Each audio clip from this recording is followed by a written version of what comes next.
First round here on Inferno, the first map between inchk1ng and Immunity, with Cash being the second and the decider if we need it. So, yeah, your thoughts on Inferno real quick before we head into the action? Not really sure what to expect from both of these teams. Obviously, Team Immunity is the favorite coming into this. One for being the higher up seed, also from doing better in the previous couple of matches. I didn't really have a whole lot of time to actually check how both of these teams match up. But well, as we can see, the terrorists are already heavy on the A bomb side, but quickly getting this bash there by inchk1ng. Just one after the other, maybe a triple here, and that's gonna finish the round basically. inchk1ng with the quad. Yeah, completely destroying Team Immunity as they were trying to force their way into that A bomb side without actually using too many fancy flashes and smokes. I think there was only one smoke towards Pit, but that didn't really do much towards inchk1ng, who was obviously on site. So pretty good starting round. inchk1ng starting off nicely, getting the first round, and let's see how the rest is going to go. Obviously with the counter eco going forward.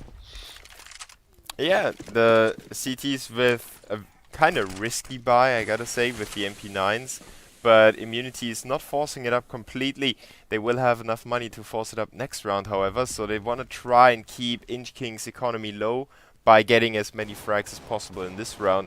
And we're gonna see if inchk1ng can step it up again. He's got the right weapon and he's got the right position to do so as well. And the terrorists will get tagged down by a huge nade. Immunity making their way into the bomb site. Foray on the graveyard, sprays down two. Together with inchk1ng, they will get a lot of cash here in this round. 2 kills for inchk1ng and inchk1ng up 2-0. Yeah, like, as you said, that frag grenade and just the positioning of the smoke and everything was perfect on the side of inchk1ng. The issue there was, I really like this quick pit place, drops into pit basically, but the terrorists didn't really manage to overwhelm absolutely anything. Looks like they didn't really have a set strat going into it, you know, knowing who should watch which side and so on and so forth. So they basically got destroyed. Nothing more to say about that round. Hopefully they're going to make something happen here. Obviously just keeping with the eco, no armor whatsoever, only one flash on James, so we'll see if they manage to surprise someone towards the B bomb side where it appears they are heading, but well, currently the CTs are going to be welcoming them with probably quite a lot of smokes and firepower. Yeah, I mean, it's kind of a completely different take on the economy on the T side that Immunity shows right now.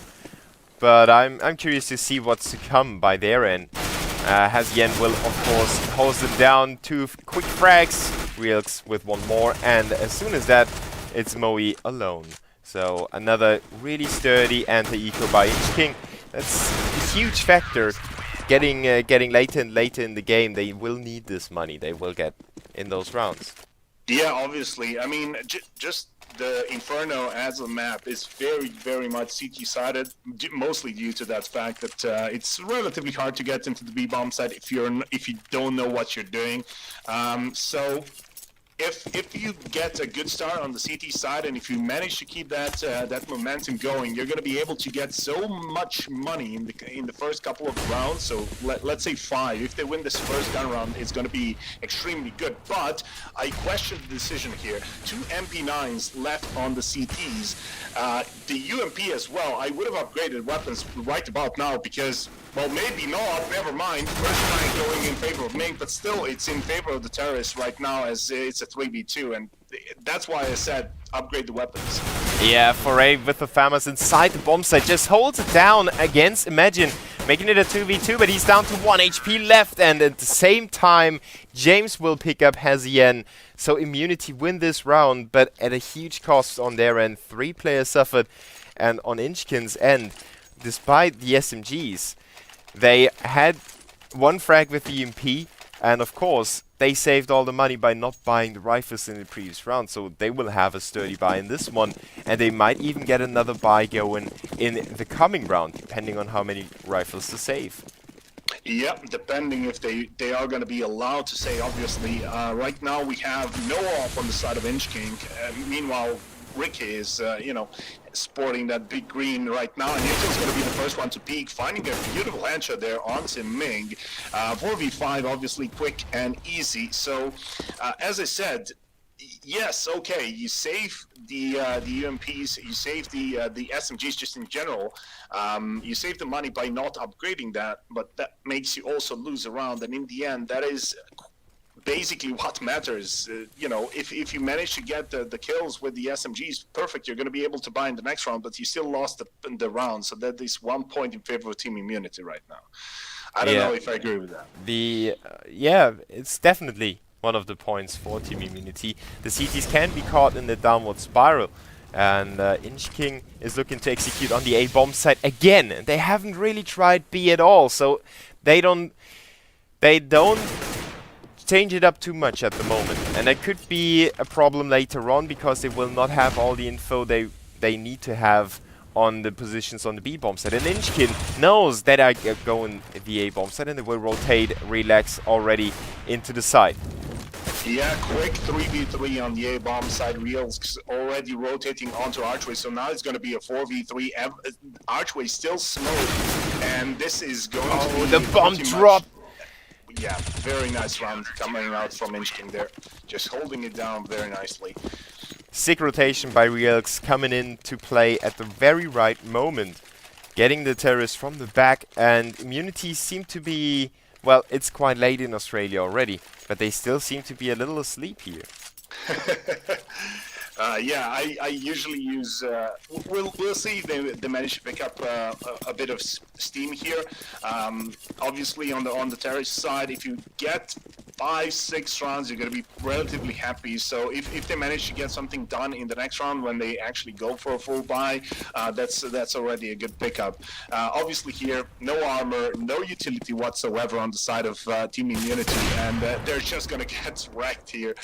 Hazian quickly finding the first frag and smoking off Banana as well. So likely the terrorists are just going to be getting wrecked here. The bomb is left all the way back towards T-spawn as well. So yeah, and they are split up so far with Moe all the way to B, not able to achieve anything over there, and the terrorists are focused on A yet again. So it seems like Immunity realize how strong a B bomb site defense can be, and they will not even try altogether.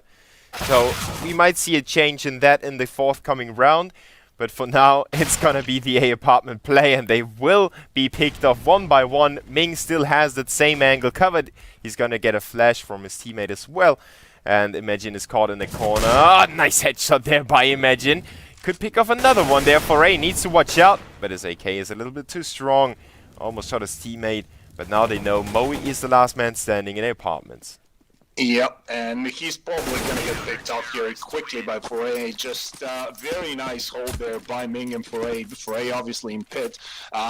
Getting that information, spotting the terrorists approaching from long haul was, pretty much a done deal. If you have no armor, no nothing, you will get pinned down. The people defending B bomb site are going to start rotating towards the A, maybe even flank you from behind. So at that point on an eco, these slow ecos, Team Immunity really have to, start going a bit quicker, especially when they only have pistols, or else the surprise factor is completely gone. Yeah, and I've just been told that Immunity took the plane to Singapore to take part in this tournament. Let's check their pings. Oh, they are in Singapore. They have a small ping advantage. I think the people in the chat already discussed where they are playing, and somebody just said that yeah, they were supposed to play it in Perth, but now they are playing it in Singapore. So Immunity has a really big ping, advantage actually. 30 milliseconds, that can make a difference. Yeah, definitely. Well, definitely. I'm gonna say it doesn't really matter in the long run.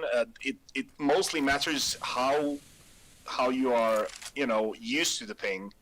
If someone is used to Yeah. playing on 200 ping, then maybe the lower ping is going to throw him off slightly. Let's see how this ping factors into this execution until Ricky will get that first frag, and James with a second. So the first B bomb site attack by the terrorists already quite successful despite the Tech 9 and Susie.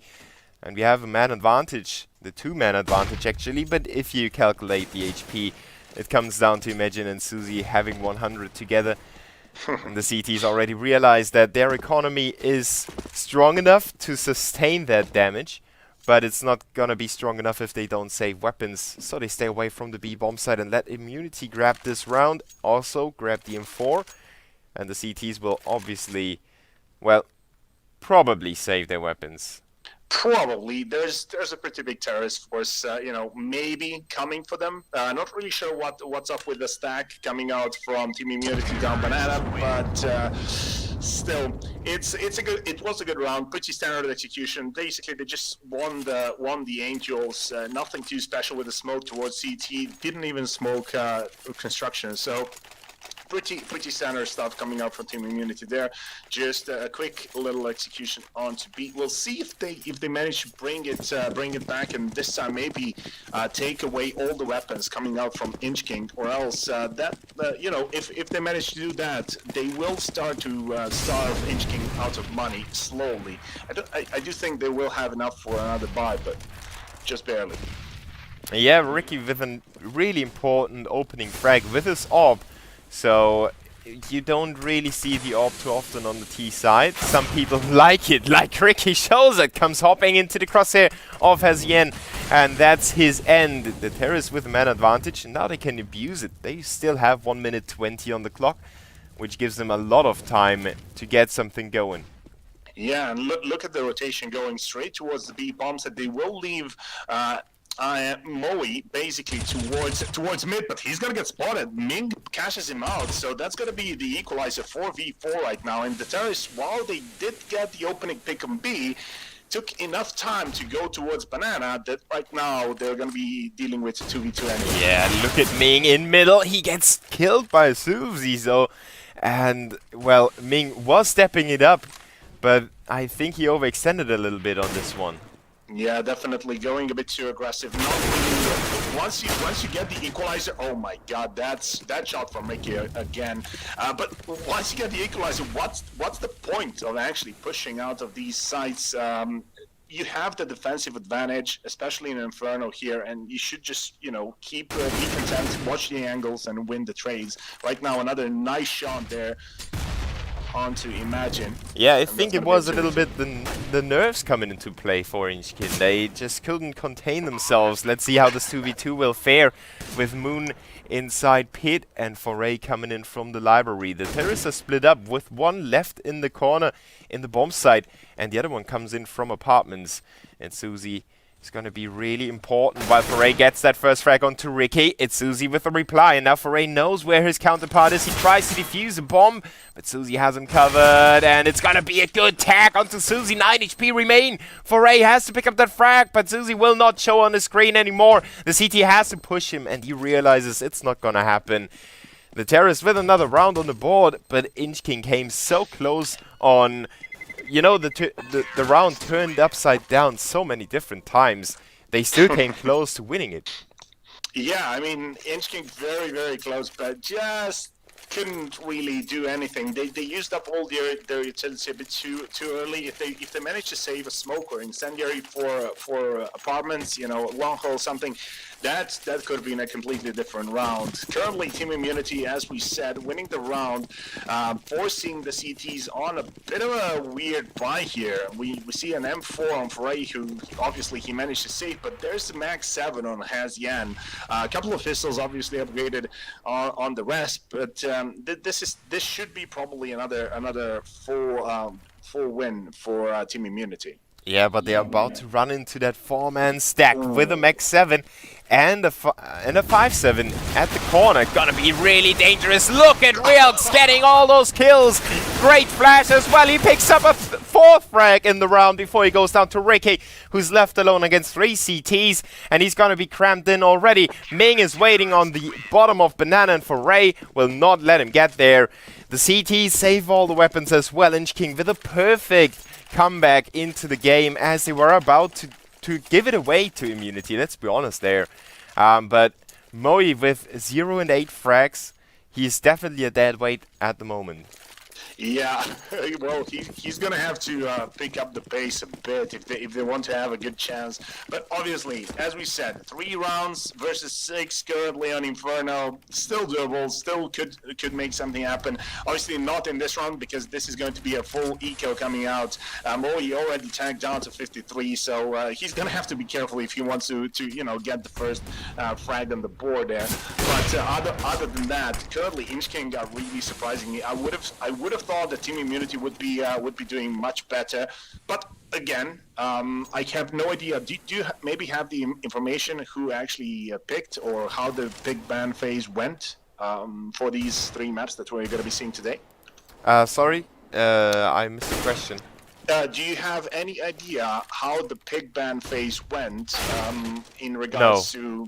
I don't. We don't. We just know the map pool, which is going to be Inferno, Cash, and Dust 2 as the deciders. So I wonder who actually picked it. I'm going to do some research while we actually get this round on the way, as Hazian already finds Moe. Mink finds another one onto Zusi, and that's going to be pretty much it. Yeah. No real equipment on Team Immunity. Their last hopes were on the one rifle for Suzy, but he picked it up from the fallen CT, so it wasn't really his. And James and Imagine trying to work for some frags here. James slides himself into construction, but you can see that he's got some trouble against Hazien. Imagine might be able to get that frag. Good reaction on the first one, but Foray is up to the challenge. inchk1ng with a 7-3. Let's take a look at how those rounds went down player-wise, with the CTs doing a good job in the first 3 rounds, getting some economy. And the Terrorists winning their first buy round, but being shut down in the round after that, left inchk1ng with a 5-1. The Terrorists were clawing back for a few moments, but a good save by the CTs allowed them to keep their economy. And after that, inchk1ng won the eco round. So they definitely took the game out of the hands of Immunity, took everything in their own. Yep, definitely, and they started rolling just as we expected on the CT side. As we can see, Team Immunity are obviously going for another full buy right now, but if they lose this one, they're going to be on another econ. That's going to put inchk1ng on 9-3. Let's see, good power flashes coming out from Moo, but he's going to have to be a bit careful. I think they know exactly where he is. Good power flash, he's going to find at least one before going out there, but Mick already on the flank, finds 2, oh my god, finds almost a triple, as Ricky finally shuts him down, but he's not going to be alive for long, so... Yeah, Foray from A moving out into the crossfire, and that was a really good backstep by Ming. We criticized him for being a little too aggressive here and there, maybe pushing a little bit too far when he got himself into a really good position. And famously, inchk1ng threw that 5v3 away when they had that. One of the players to go down first was Ming, but this time around he showed his worth to inchk1ng with 13 frags right now. He's sitting on top of his squad with Foray. Also, as the chat rightly pointed out, Moe is on the board now. He got 1 frag. Yeah, welcome. Right now. I wonder, I've actually checked the teams and everything and the team pictures. This is going to be a throwaway round for the Terrorists, or at least it should be. It's a 3v3, never mind, it's a 3v2. What the hell is going on? It's just pistols, no armor, and still they managed to pick up 2 weapons. Ricky again with the op. That hurts. Seeing the Terrorists demolish the CTs, mostly Ricky though, with those 2 kills. And now he's carrying the bomb to the A site. It's still not over yet. Ming has 3 unarmored guys in front of him, and he's going for that really cool move, hopping over the flames, and he could intercept the bomb still. Look at that, Ricky is nowhere near the bomb site at the moment. Yeah, but currently Ming is going to get flanked. Almost certainly, they did spot him out, and well, the bomb is approaching the A bomb set, no problem whatsoever. So it should go down without too many issues. Ming still has quite a lot of utility to play with, though. Incendiary smoke and a flash, so he could actually smoke off pit. Incendiary on the side itself, and now he gets sagged. Never mind. That is the end. That is a perfect double tap to the face. Yeah, and that was a pistol from afar. Imagine showing his aim. And Immunity show that they can upset eco rounds as well. And for everyone that watched DreamHack yesterday, that was something that NIP fixed with Threat, mentioning that they are probably one of the best teams against ecos. And it goes to show in this game, anti-ecos and eco rounds are so important. Yeah, and right. Well, speaking of those, both teams just not doing a too good of a job here on those rounds. Obviously, inchk1ng should have won at least 2 more rounds just because of those anti-ecos. However, they did manage to surprise us with that max 7 and everything else by that they did put up before. So that was like a preemptive eco, which I really liked. Just trying to avoid going onto a full eco, but not really. So they could have still gone for a full buy next round, never, even if they lost. But they won it. So some really interesting CSGO coming out from both of these teams. So I do think that inchk1ng are doing a very good job here. So far, yes. But the execution is on point by Imagine. Oh, a team kill by Susie onto James, making it a 2v3. It's gonna be quite insane to see if Immunity can recover from that. They're definitely stalled for now, so they're not gonna make their move straight away. They split up.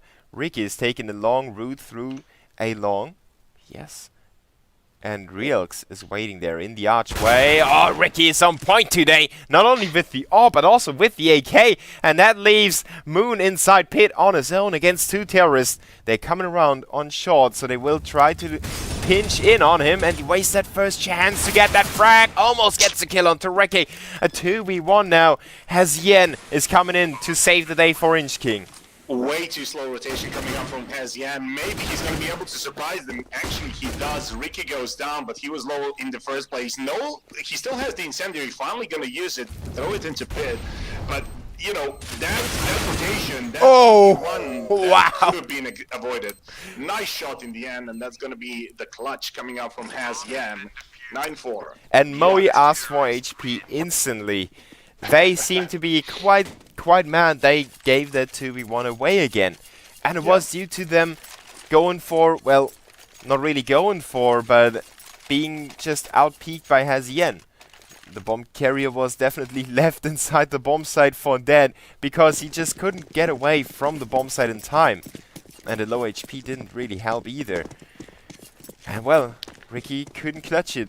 So now it's Immunity down 5 rounds, heading into the second last of this half.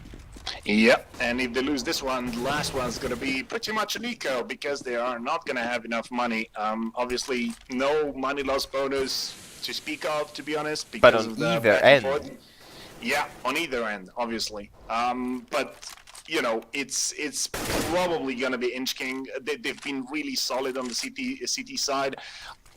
Then again, this game is just so much back and forth and so much illogical, choices and stuff like that, that I wouldn't be surprised if we just see something crazy like another pistol kill on 3 people or something like that, even though people have rifles. So a 3K with 1 pistol bullet?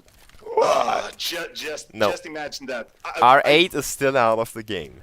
I actually did you ever live cast a person getting collateral with a USB? I did. So it nice. happens. Yeah. It happens. Incendiary there, Zusi with a nice shot, but this should still be a relatively easy entry onto the B bombs. Oh, Ming came in from behind, but they expected him already in top of Banana. Now everyone is focused on construction site and the CT spawn. It's gonna be hard to go for the retake, even though the terrorists are on low HP.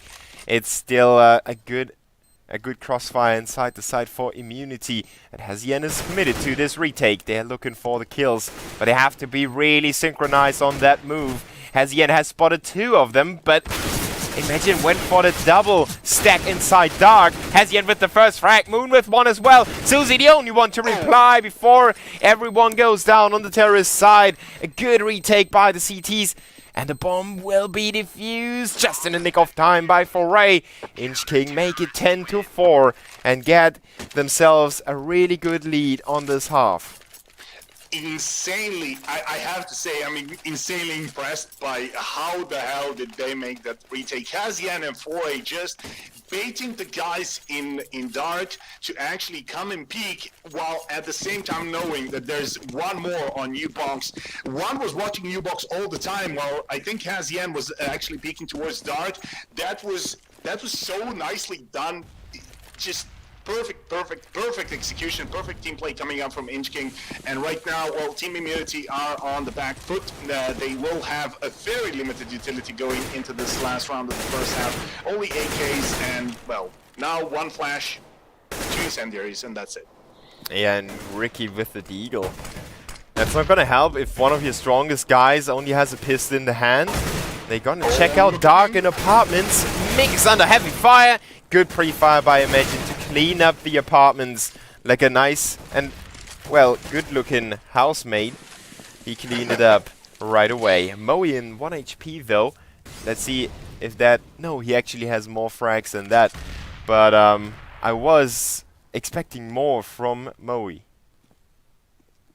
Yeah, currently Moe is just not being there as well. But you know, if we go on about Moe, James not doing too well either on the scoreboard. So yeah, it just feels like Team Immunity maybe have some issues with Inferno in general. Maybe they know, you know, the regular spots and whatnot.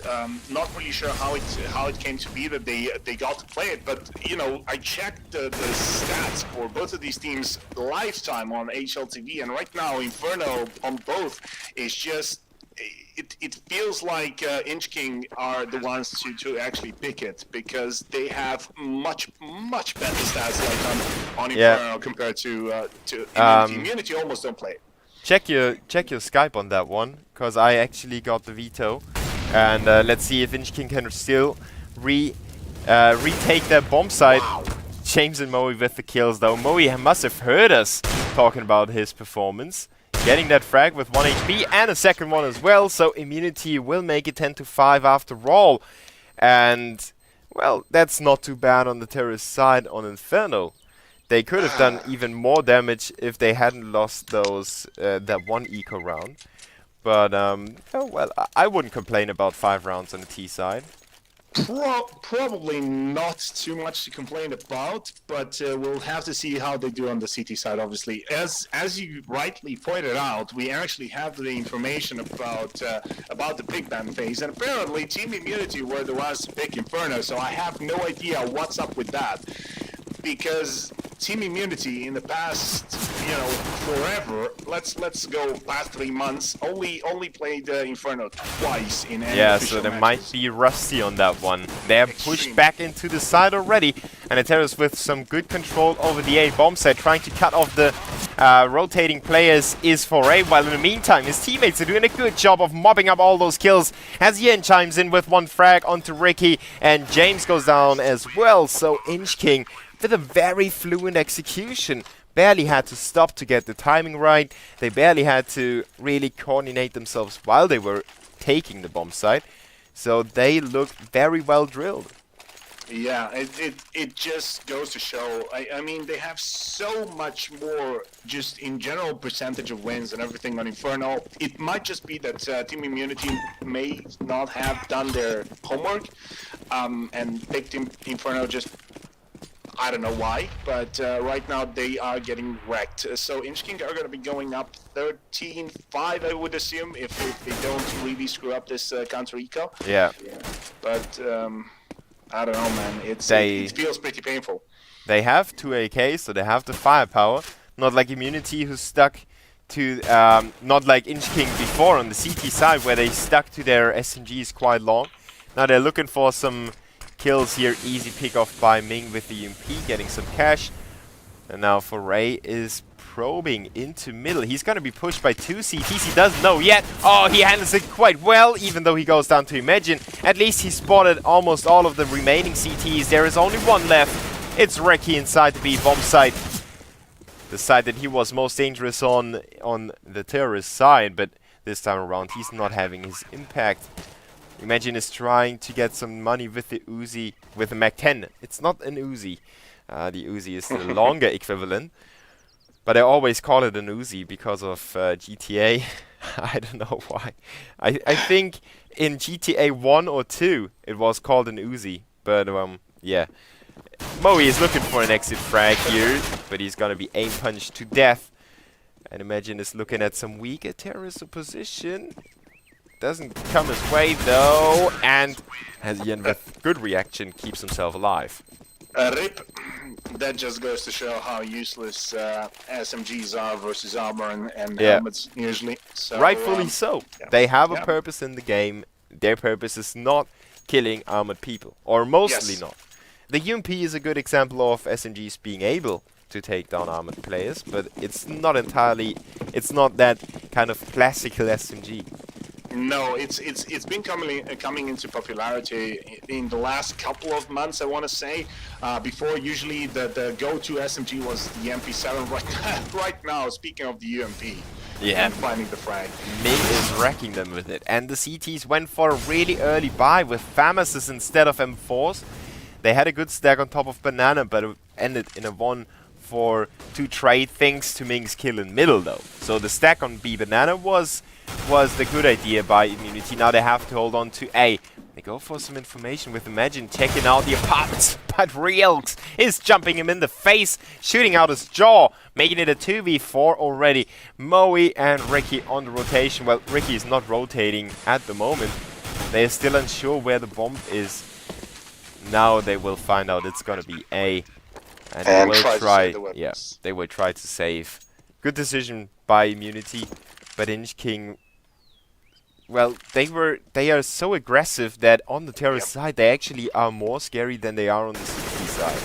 Yes, definitely. I mean, their executions, they're just basically walking into sites and taking aim duels and just wrecking everyone. Ming still alive on a 1 HP. I have no idea how that's even possible, but apparently it is. And yeah, it just feels like they are much quicker than Team Immunity previously. Obviously on the terrorist side, much quicker, much more decisive on their executions and on their entries. And apparently, Foray's gonna die, not Ming. So. What do you know? Ming being able to survive on 1 HP. They would have had enough time to get out there, though. Yes, they would have, but they're getting a bit careless. I feel like they are in the lead right now on, it's still the terrorist side, but they did manage to break the economy of Team Immunity right now. As you can see, only 2 AK, well, an AK and FMS. So they're probably not going to be going for any kind of force buy here. Yeah, let's see. We have a pause. Yep, tactical. Okay, tactical so pause. it seems like they are not really sure what to do themselves, so they rather go for the pause. Yeah, I mean, probably it's going to be an eco while trying to save the AK and the FAMAS. Maybe try to go for some early aggression. Try to provide a couple of weapons for the rest of the team. But I don't see that happening. Frankly, with the way inchk1ng have been playing, you don't really have time to actually go and pick up their weapons if they even die, because they're relatively very good on refragging and just preventing the CTs to come anywhere close to actually being a threat. So I have to admit, I'm really surprised. I would think that Team Immunity would have been the favorites, but then again, this is a best of 3, so it's still doable in the second map. However, that one is going to be Cash, so that was picked by inchk1ng. It's not looking good for Immunity, not at all. Yeah, I'm really interested how everything's gonna play out on Cash. Obviously, these two teams, again, we'll see how they actually approach this. But yeah, I'm just checking inchk1ng stats on Cash, and they're pretty darn good. On the other side, it feels like Immunity just haven't been playing a whole lot of matches in terms of official matches. So that might be biting them in the ass. Oh, family show. Just kidding. In the backside, I do apologize to every kid viewer In out the there. behind. In the behind, yes, but fine. In the behind, where the sun don't shine. And stuff Yeah, like that. in the chocolate starfish. Oh, Oh. my! Oh yes. no, I just realized what's. Oh God. So let's focus on the round again as we, well, had some fun ourselves. As Yen is getting that kill onto Ricky. So as Yen is stepping it up with his all play right now, that's, well, that tiny gap. I mean, I don't want to offend anyone in chat, but take it as a compliment. Agents are sick on those reflex, those very accurate timings. The accuracy of the movements is so insane. If you ever watch ping pong and watch an Asian team play badminton or something like that, it's insane. No other I mean, yeah, nobody can match up to those. And, well, Yeah, Yeah. I don't know what's up with that. We've been talking about it with the recent Tyloo Yeah. upset on DreamHack Malmo as well. Just you can see that their raw skill, raw aiming power is extremely high. That their skill seeming extremely high. If they got someone in the form of, you know, the casters have been speaking about. Never mind. Ming finding the frag. This should be another round for inchk1ng. But the caster have been speaking about coaches, and if they got a good European coach, just imagine what they could do with it. Yeah, somebody to pull the strings and tell them where to use their aim and how to use it even better. 1 year ago, the Asian scene was still famous for the Pro 90 and their Pro 90 rushes, but they quickly adjust themselves to the European playing style, so we don't really see the P90 on Inferno, which we saw 1 year ago. I apologize. I was reading chat, and apparently you have offended the viewers of Asian Persuasion with your ping pong analogy. It's apparently extremely racist.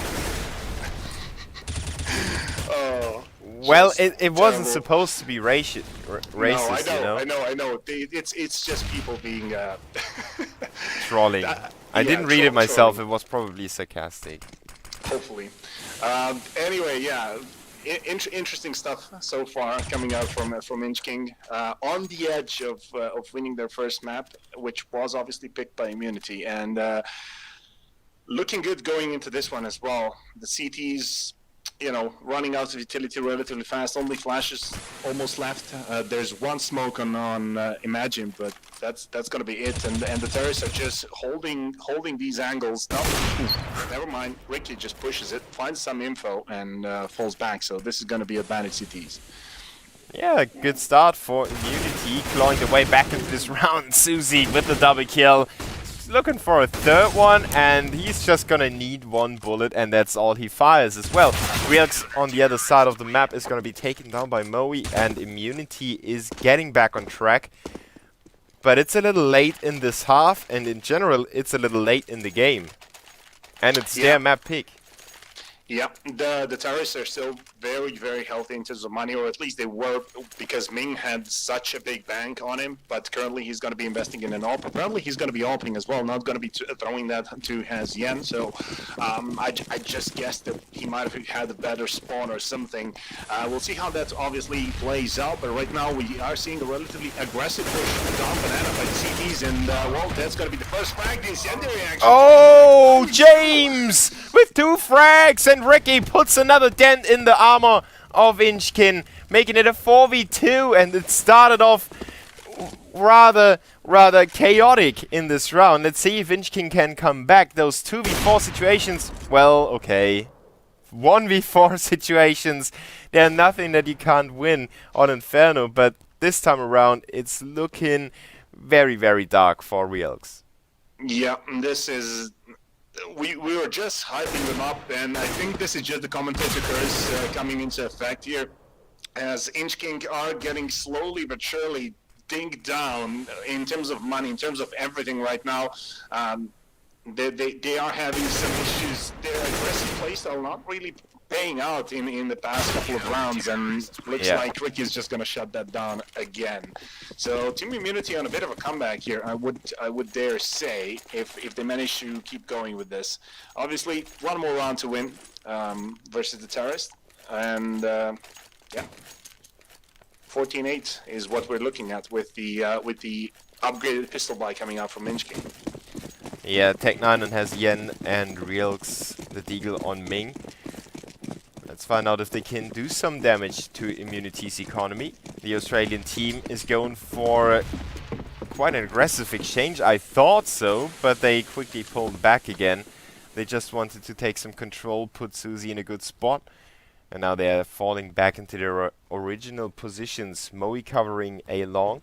And Imagine is coming around to help Susie out. Good spray control with the AK. Goes down to Ming in the end, but his damage has been more than enough. And Ming is picking up that AK, trying to salvage that, but he's going to be intercepted by Moe. So Immunity with that 8th round. And Moe even goes back to the flames to save that Tech9.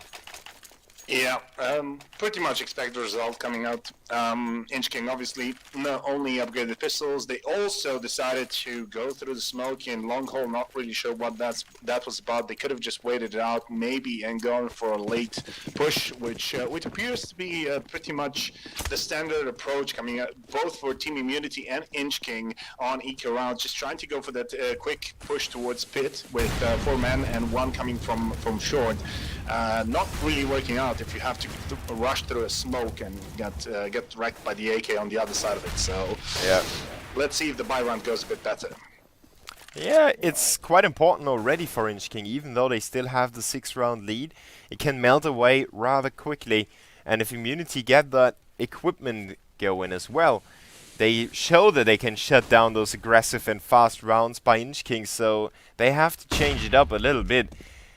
And the change is coming right now with a full B execution. They don't have too much smoke anymore, so they have to go in the hard way. Rex is checking it out. While the smoke is popped, he catches James with an 8 in his hands, holds him down eventually with 4 bullets in the chamber. Yen has to step in to get the kill onto Imagine, and the CT's down to a 2v5. They still go for it. Moe is caught in the smoke. He's running blind and finally makes his way out of there while Susie gets killed by Yen.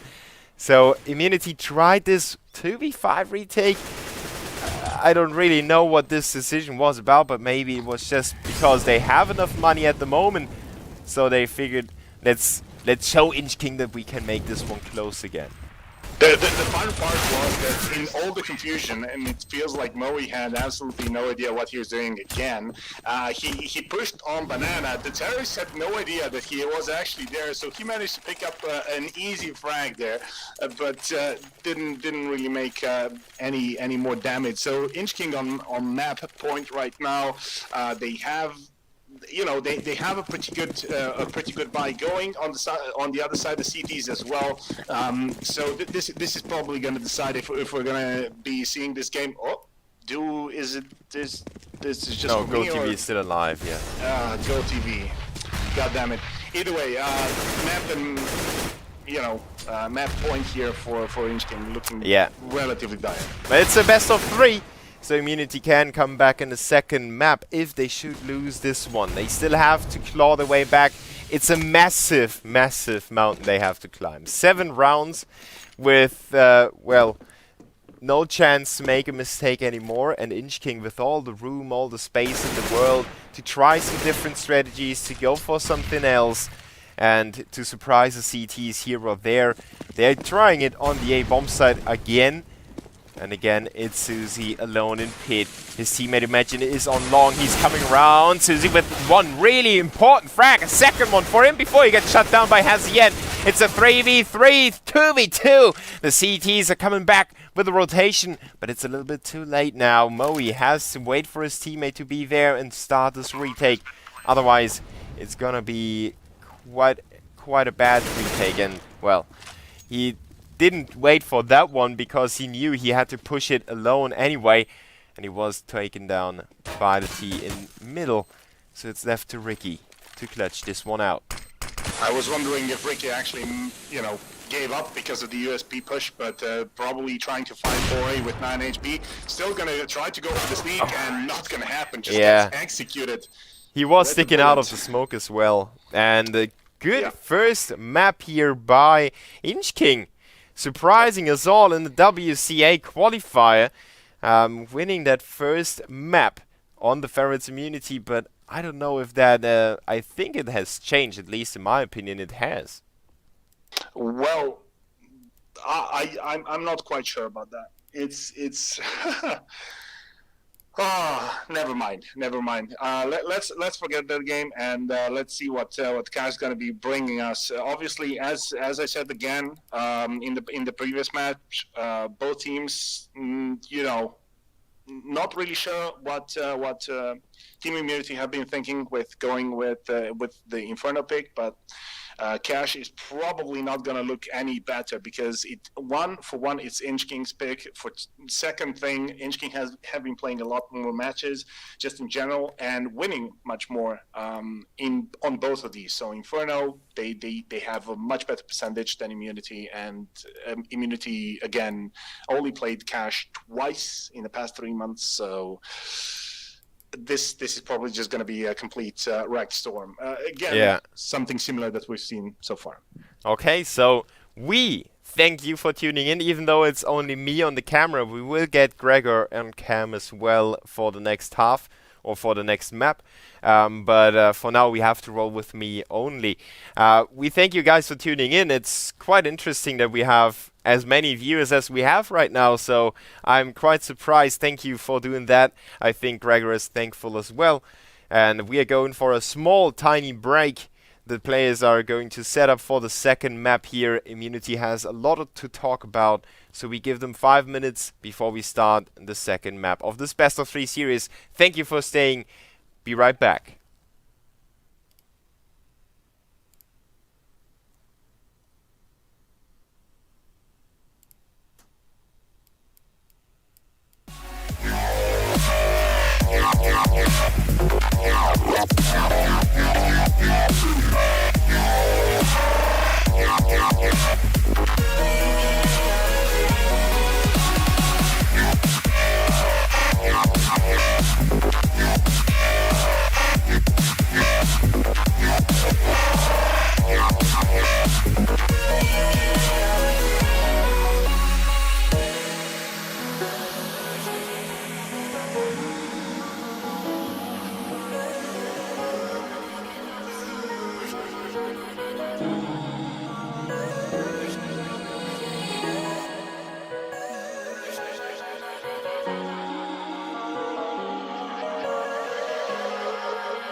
We are back, ladies and gentlemen. Gregor, aka Fat Flat Frog, and the Boo casting the WCA qualifier for you.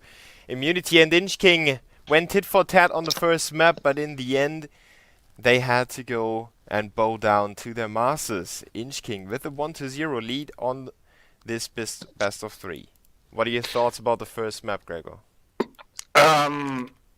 Brutal, savage, direct, to quote a much better caster than myself. Just something that I did not expect coming into it. inchk1ng doing some really good work on the CT side, and obviously on the terrorist side, just being able to close it down relatively good, relatively quickly, without too many hiccups. So I'm really excited to see how they fare on their map pick on Cash that is coming up now. Yeah, let's find out if Immunity can come back here. Let's bring up the HP first, because Valve has blessed us with so many different bugs. It's unbelievable. At least regarding GoTV. Yeah, GoTV is a blessing and a curse. Mostly a curse. Especially the art director on most occasions, at least as far as I've been acquainted with him. What? So, yeah, like seriously, I've been casting another game this past weekend, and apparently their delay settings, because it was a LAN event, were probably a bit skewed, and the auto director just kept avoiding action. As soon as you saw, they might not have an auto direct in the first place. There's always an auto. Yeah, but if you don't have delay on the GoTV, there is no auto director, even though it shows.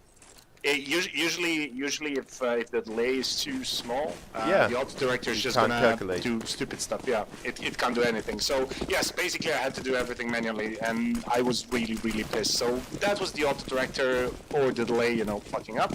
But otherwise, yeah, GoTV, fun times.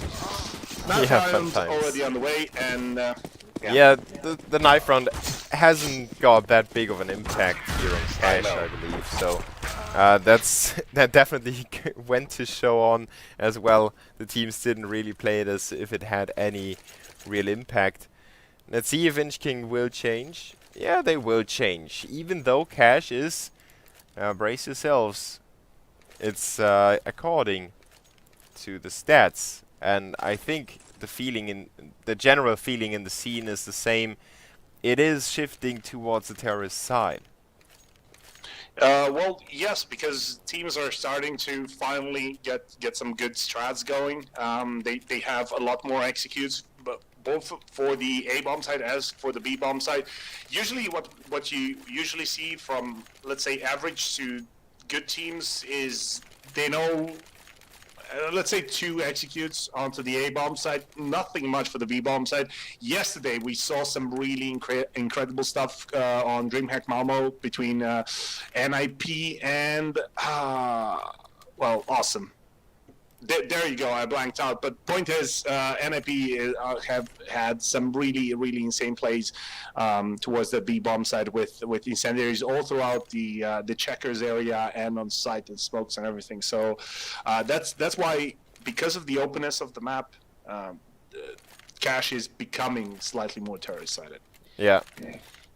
But I really like that change, even though if it's 2T-sided, it gets really boring, because the CTs end up with save, buy, save, buy, save, buy, save, buy. And that's not really an entertaining game. But the way Cash works, it offers a lot of different things the CTs can do as well. Some aggressive moves as well with the counter boost. And especially middle is such a big area of the map. Well, it's big in itself, but I mean big on having impact in the round. So it always depends on how the 2 different teams handle middle. Definitely. I mean, you see teams that basically just give up middle and defend from Z connector or short, highway, whatever you want to call it usually. And you see teams that and in my opinion, that is the better option. That really take aggressive control over middle. They play it up close. They play it from vents. They play it from just underneath boost and stuff like that. So that usually, obviously, it can't work all the time, but just getting control over middle controls so much of the map and also allows you to go for those quick flanks in any direction, either A or B. So basically, getting control over middle is a big point for both of these teams. Yeah. So the admin just informed me that there is a small issue with the match bot right now. So we are just waiting for that to be fixed. Yeah.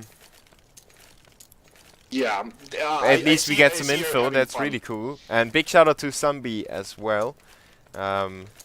Really cool to see the Asian scene getting there. And so many different tournaments. I think we might have bigger tournaments in Asia in this season than we have in Europe.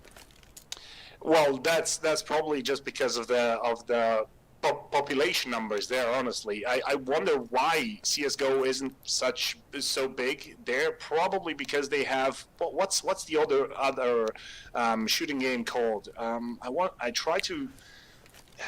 Doesn't matter. It's the other shooting game that looks very similar to Counter-Strike, but basically it's not.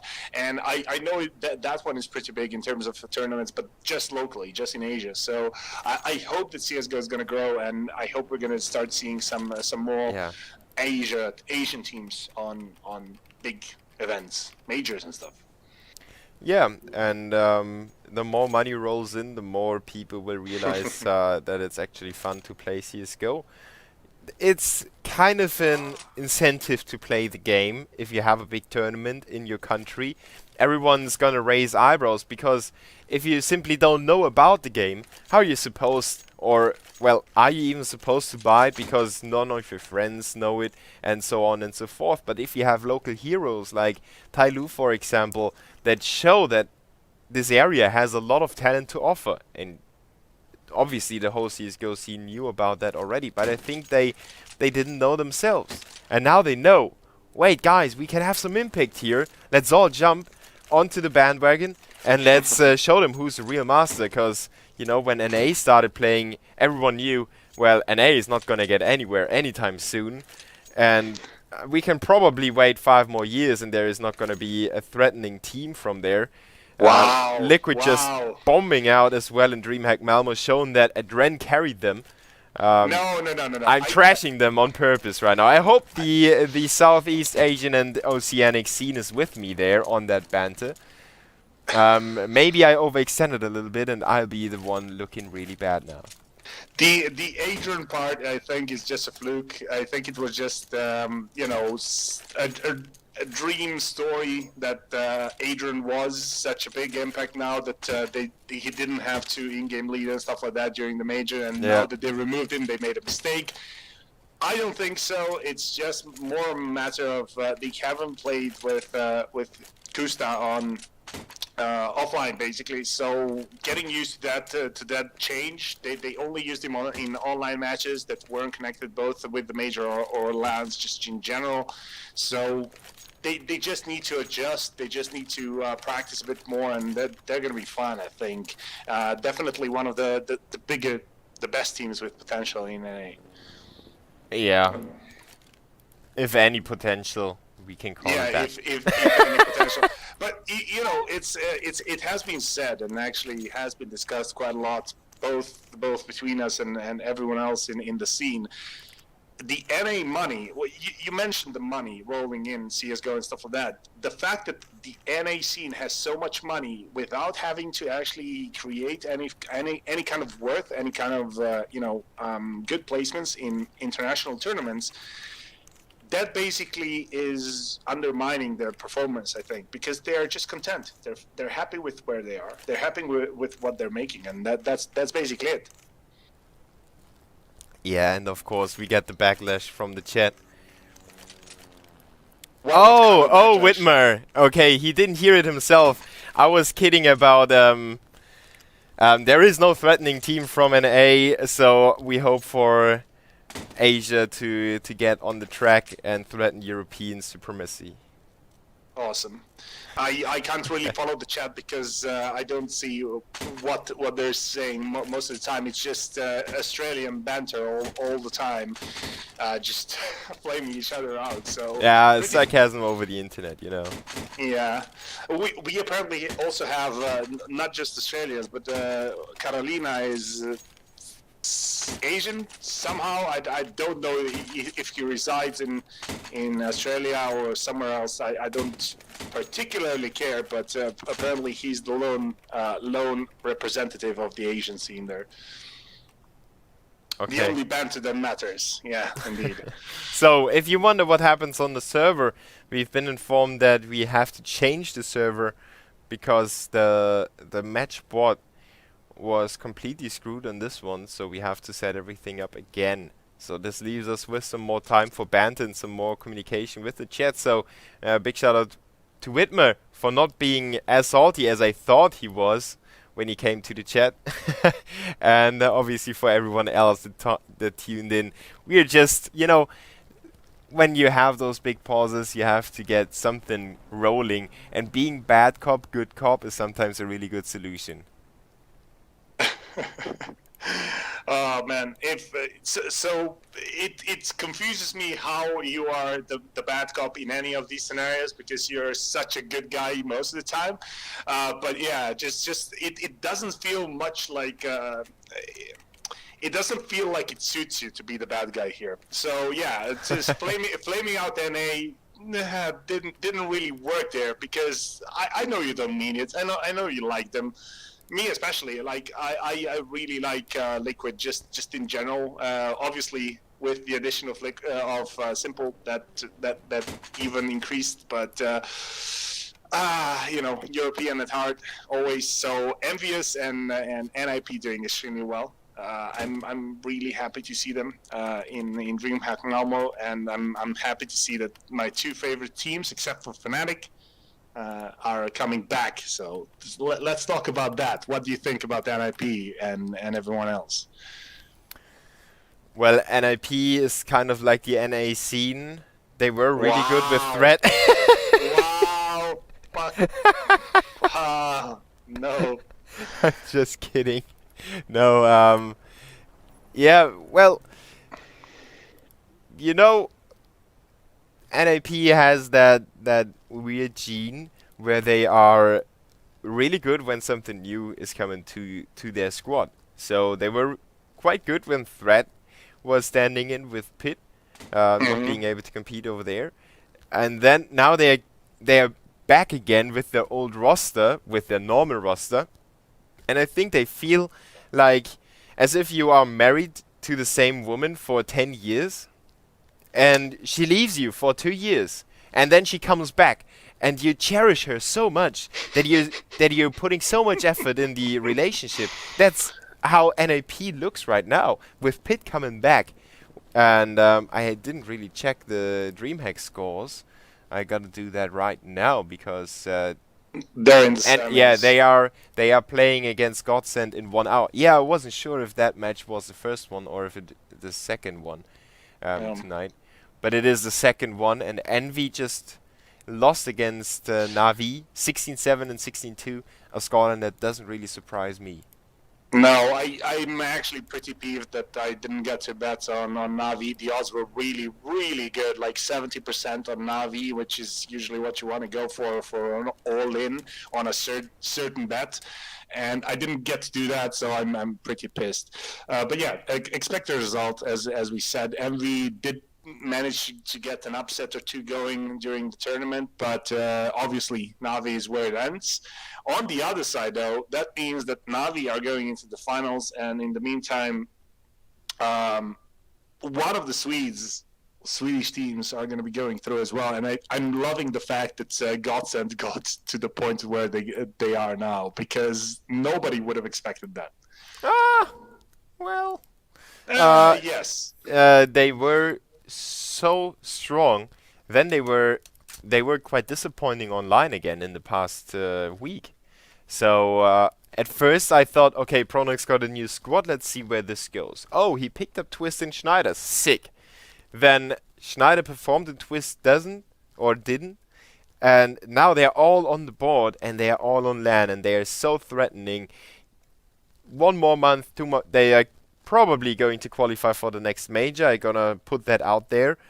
And I think they can even get out of groups in the next major. They are way stronger than everyone thinks, just simply because of Pronex's brain, Twist and Schneider getting the muscle, and just good chemistry. Cause if you have watched Property play in the European scene and Dendidi, everyone was asking, well, when is Schneider going back to play for a big team again? When is Twist finally gonna be picked up by somebody? And they were really sick. They could have played for NIP and Fnatic at that time, but they simply didn't want to. And now they want to play with Pronex. That's a huge difference between a lot of teams right now. They were sticking together for 2 years sometimes. And let's compare it to a relationship again. Sometimes you realize that, well, the relationship is quite cool, you know. You receive, well, you have somebody that likes you and that does stuff for you. You do the same to him, and it's everything is fine. But it's not like it was the newlyweds anymore. And I think that Godsend really can work with that newlyweds because they have been friends for so long. So it's as if you were marrying your college girlfriend or something like that. You know what I mean? Yeah. I think I get your point, but on my side, I think that Godsend are not, you know, because of Pronex's expertise and everything, that might carry them a while, but I don't see them actually sticking together or, you know, getting a whole lot of results, because I've seen these players play before, obviously being public here and teams like that, and I don't know if this current combination is going to be able to last for longer. But yeah, just to translate the relationship similarly to the Australians in the chat, it's like a girl leaving you and then she comes back with new big boobs. That's basically it. So yeah. Anyway, we are still waiting for this game to actually get started. We are in the warm up, and I have no idea what there is to warm up. Well, we switched the servers. Now they are just waiting for everything to be set up again. So Awesome. inchk1ng is going to start on the CT side. That's why the best of 3 score says 1-0, even though immunity is still on the CT side. So please don't be too confused out there. I know it's really confusing if you have no other info, but it's 1-0 in favor of inchk1ng. And yeah, they apparently they are not using the same GoTV relay, but yeah, they aren't. Yeah, could I? Maybe Yes, you can. I allow you to. I was watching your stream and I was like, yeah, the game is going on, and then I switched the game and nope, nobody's there. I thought it was posted in the group conversation that you are in as well. There we go. But it wasn't. Ew. What? Where is the one that I added you to? Ah, it's there. No, where are you? Everything should be fine. Yeah, everything's fine. Everything's okay. Just internal issues on my end. Having to coordinate everything, yeah, it's a bitch. Oh, Hexahaze, please don't do that. If immunity lose this, I will give everyone a video of me splitting my wrists. Nice. Thank you, but no. Props for reading it out loud on stream. Yeah. Like, well, I always do it, so people know what I'm talking about which comment I'm talking about. So, yeah, man, try not to do that. How much money do you have on it, and have you embezzled money from a company, and or put a mortgage on your house to bet on this game? Because that is usually not the best idea. Usually not, but sometimes, you know, fans go to great lengths to support the team. Let's see if inchk1ng can go to great lengths as well. They are on the CT side on cash, and they're starting off with an aggressive move on the B bomb side, something that we see quite often on the CT side. They catch the first bullets though, so Moon is already down to 12 HP, and Ming is alone on the A bomb side. He's gonna be in action, but the bomb will probably be carried into the B bomb side after all. Let's see how the terrorists will make that move. They will be seen by Hazien, so the CT's rotation comes in rather handy. Ricky will get the first frag, and Susie catches Foray out in the open. Hazien goes down as well, so it's a 5v2. And the CT's with literally no chance, or at least they should have no chance. That's the second last nail in the coffin, and Moonsky is not going to get anything either. Immunity with a bang on the second map. Yeah, some really good shooting there by Immunity. Long range with the Glocks as well, just finding those two initial taps to the face of Moonsky and Hazian, and then just basically walking into the B-bomb site saying nope, and that was basically the round. So they're going to be able to afford quite a lot of utility now. Actually going with only 2 SMGs, which we haven't really been seeing inchk1ng doing. They usually go with 3 to 4. So playing it safe, trying to play it a bit more cautiously. They don't want to give this second map away. And it looks like they're going to be moving towards the A-bomb site. Yeah, it's a good idea so far. Only Hazien is holding in there with a CC75, but the CTs go for the rotation already. I'm just checking chat, and apparently there's some banter going on. Hong Kongians, is that a word? Please tell me it's not, because English is my second language, but still I would have never thought that was a word. It's not. Probably. But what's anyway 1-0 here in favor of Team Immunity, and right now inchk1ng are just playing with upgraded pistols and some armor. Probably not expecting all that much. Only one defender on the A-bomb side proper. That's going to be Hazien. Just very close range. Will get the tap, but Moe finding the headshot quickly and relatively easily. He's going to be able to back off with barely 1 HP remaining. So he's going to have to play extremely defensively. Thankfully, no frag grenades on the side of on the side of the CTs, obviously. And looks like they're just going to be sticking to the to this stack on the B-bomb side, just saving their weapons, saving their armor. Saving the armor is nothing more bad important. about it. Yeah. And looking to save the utility. Basically, they still have 1 flash. They have the Beagles. They have the 5.7s. Will come in handy in the second map. Obviously, not giving away any kind of money in terms of kills going to Team Immunity. So that's going to be a 2-0 relatively smoothly for Team Immunity. Almost losing 1 member, but that's going to be it. So let's see. Am I actually muted? No, you're not. You're just talking for, I don't know, check. 90 seconds or something. Looks like. No, you're not muted. Well, not really sure what's going on, I have to admit. Ah, you're not muted, by the way. I was muted. Yeah, you were muted. Was I talking over you? No, I was just talking in the breaks. I didn't realize I was muted. Oh my god, thankfully. Okay, so at least we got that covered. At least we have a contingency plan if either of us forgets to unmute ourselves. But yeah, Team Immunity on a 2-0 here.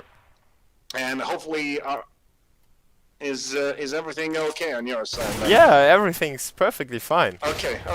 Then you can continue. I'm gonna take a break now. I think I don't even know why I was muted. Your guess is as good as mine. But that explains one situation we had before. What? Doesn't matter. I was talking about something, and then you said, "Wait a minute, we have somebody in chat mentioning the Hong Kong thing." And I was like, wait, I was about to say something important, and you cut me off. But now I know why you did that, so... Yeah. Were you going out to the stream at least? No, you haven't. Yeah, I was. What the... Oh my god, damn it. What? Anyway, Everything's okay. Everything's okay. Don't worry, awesome. friend. So, 3-0. Let's continue as nothing happened. Nothing happened. What happened? I don't know. Nothing. Good. Anyway, apparently we are also biased, seeing how we are from Europe and don't follow the Asian scene. We are still biased. Always. We are always biased. Everyone's always biased. I'm biased towards the underdog. Yeah. Me too. And it can change 3 times in a match. Depends on how the rounds look. Exactly. So for now, I'm for inchk1ng to draw it back. and then we are back for Team Immunity for a yeah, third because map, we yeah. want to see a third map, so we are cheering for Immunity, but we want to have a close second map here. That's how we think, and that's how we work. Let's see if Immunity can pull something off. Ricky has had a huge impact on Inferno with his orb, and now he's holding it again. So he's holding his darling in his little hands, trying to kill somebody with it. While Imagine gets boosted up into middle, the CTs have 2 men at A, 1 at Speedway, and 1 in the vents. So they have a good clutch on middle, and at the same time they have 3 players defending the A side. And Ming is pushing into Squeaky, picking off Moe already. The man advantage for the CTs. He's taken that AK back into safety, but he knows that he's gonna be cut off from his teammates, so he's gonna stay in. Squeaky tosses out the Molotov, and James with that first frag reacts with the reply, and Susie making it a 3v3 again. The bomb has not been planted by the terrorists, and the CTs coming in for the rotation already. 3 men waiting for the cue to get it done on the A side. Yep, very nicely done there by the terrorists. Actually getting the entry, finding Ming with the pants down was really an important pick. But right now, Rio's apparently not going to be challenged. Oh my god, turns around 360 probably before finally finding the headshot onto Rio's, onto... Oh my god, I'm getting completely flustered. What the hell was that kill? Either way, retake on the way. No big issues coming out from inchk1ng for the retake here. They will get the defuse, obviously, but that should have been Team Immunity's round. I have no idea what happened. As well, we are going to be seeing a 3-1 scoreline. Yeah, we saw that already with inchk1ng on the retakes. They are amazingly well drilled. They have everything set up, they know exactly what to do and when to do it as well. Their timing is perfect, and that's really something that every team should have. Maybe not every team can do that because of time restraints, and especially in Europe with so many online games, so many different LANs as well. It's quite hard to really drill yourself because you have so many official games. It's hard to go and practice a retake as much as you would need to have it on point every single time. I guess that might be a possibility, yeah. As it stands, inchk1ng right now finding the first full buy round obviously in their favor.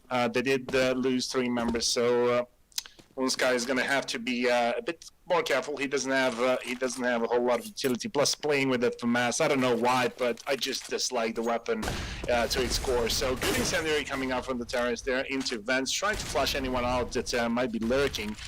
In the meantime, it looks like they are posturing to go towards the B-bomb site as my voice just cracked for some reason or other. Good spray by Yeah, Realx is putting them down. The first one already taken off of Team Immunity's roster. And Susie pushing in from Checker catches Moon off guard, even though the move was quite obvious. Imagine goes to work on 1, but gets shut down by Hazien.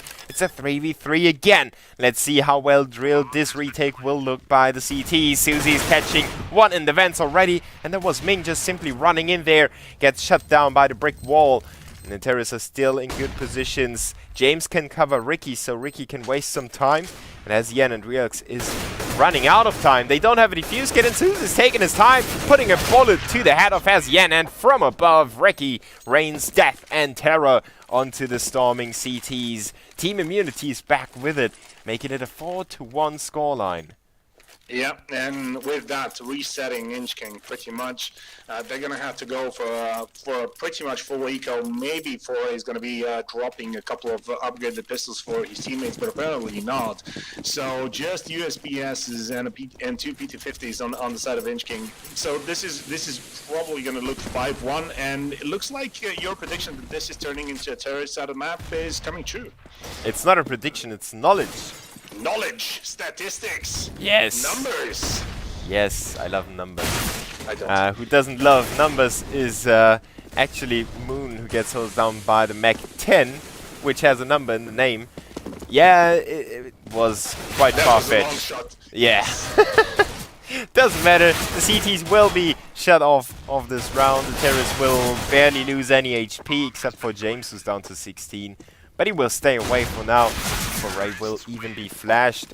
everyone's extra safe playing style right now for Immunity. They know how precious their money is, and they want to avoid losing all of that money too soon. Yeah, but just look at Zusi right now. 9,000, collected on him. Everyone else is looking relatively good as well, except for James. But other than that, Team Immunity are looking pretty good and pretty strong on this Terror's side. So is this going to be, just teams exchanging their map picks in terms of wins? Because if it will be, I just don't know what to think about this game anymore. Let's see, and be patient and find out. Moe with a long-range Mach 10. Oh god, that looked really weird. The tiny weapon going for those tap shots, but he makes it happen with 3 frags, getting so much money. And the first frag for Moonsky. And welcome to the board, mate. He was sitting at 0-5. He seemed to be very excited about the frag as well. Just going for a little bit of a twirl with his mouse, with his cursor. Just yay! I have a Mach 10, but he's not going to be allowed to keep it by by Team Immunity, and that's going to put another round on the board for them. So 6-1 right now. He would have dropped the Mach 10 anyway for the spy round, but he might have been able to get one more kill with it or something like that. Well, doesn't matter. Let's see what Moe can do with this. Oh, okay. Some communication by Immunity telling each other to pick up another weapon. Moe still ends up with the autoscope, so he's playing the get right. NAP pulled that out of the bags in one of those rounds against Virtus Pro yesterday. Yeah, they actually had 2. Yeah. No, I think they started with 3 because it was the last round of the half, and they left 1 in the spawn in the end. Doesn't matter for now. Let's see what Immunity can do with that with that autoscope. I'm so used to seeing Moe with the Mach 10. Oh, he's just stepping in there. Yeah. That's painful to see. That's so much money down the drain. Imagine him with a nice headshot onto Hazian onto Highway, but still that is so much money to lose for no effect whatsoever on the side of Team Immunity. Plus, imagine got dinged down to 13 HP. So this is looking like a very good round for inchk1ng to maybe pick up if they played correctly. Yeah, they're still gonna be split into 2 halves here with Susie taking control of middle. And the CTs went for a small peek in A main. They didn't see anyone over there, so it might fool them into thinking it might be a middle B play. But, well, Realx is going for that really important peek. Now he sees some action in Speedway. His CT team members stay put. Realx with 1 frag, but James with a double kill, opening up the A-bomb site. Moonsky and Foray, the last man alive for the CT side. And Moonsky is going for at least a try. If he would have been able to get a quick frag, would have been so much more possible to retake this bomb site. But now the time is running out. They don't have a defuse kit. They have to hurry up and they have to coordinate themselves very well. The smoke is not put in the right place. Ricky has a small gap to look out of. And the CTs realize that they will not have a chance to retake this side anymore. Immunity will make it 7-1. And even though it's slightly, only a tiny bit terrorist-sided, it depends on, as I already mentioned and you already mentioned as well, it depends on how the teams play mid, for example, and how they handle each other's playing style. And at the moment, it doesn't seem like inchk1ng is up to the challenge. But to be honest, that mid area that we were highlighting before wasn't really a big place of contention for both of these teams. Just avoiding it outright most of the time.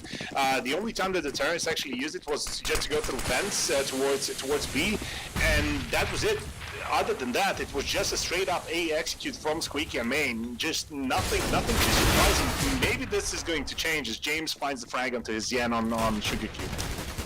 Yeah, that opening kill is shifting it back into Team Immunity's favor once again. And inchk1ng is, well, stripped to the wall right now. There is no space between their backs and that hard place anymore, and James is making it even harder with that refrag onto Realx, keeping control over middle. So Immunity is not actively pushing in there too much. They put 1 player in there to be kind of a joker role, and they also take control by shooting down the CTs and not letting the CTs get deep control of middle. Let's see what Ming can achieve here outside of the A bomb site. At least he picked up some info, but it triggered a rotation by Moonsky into middle. This is gonna have to be huge for a. He's alone on the side. He only has an AWP, and this is not the weapon that you want to be stuck on the side with. I don't usually agree, especially if you don't have a rival with you. But Moonsky pushes through aggressively, very nicely done, and will find Zusi. But still, 2v3 in favor of the terrorists. This should be around 15 minutes. Oh, Ming chimes in with his frag, though, turning it back again. And as I speak, Ricky and Imagine dismantle the CTs to make it 8-1 in favor of Immunity. And yes, it is T-sided, but it's not as T-sided as Immunity make it look like. No, definitely not. Team Immunity looking very, very strong. Looks like your prediction, or your assumption that they are just waking up might be coming true, because right now it looks very much T-sided, and it is not. So as an old diesel engine, they need some time to get warmed up, and then they're just gonna start crushing heads.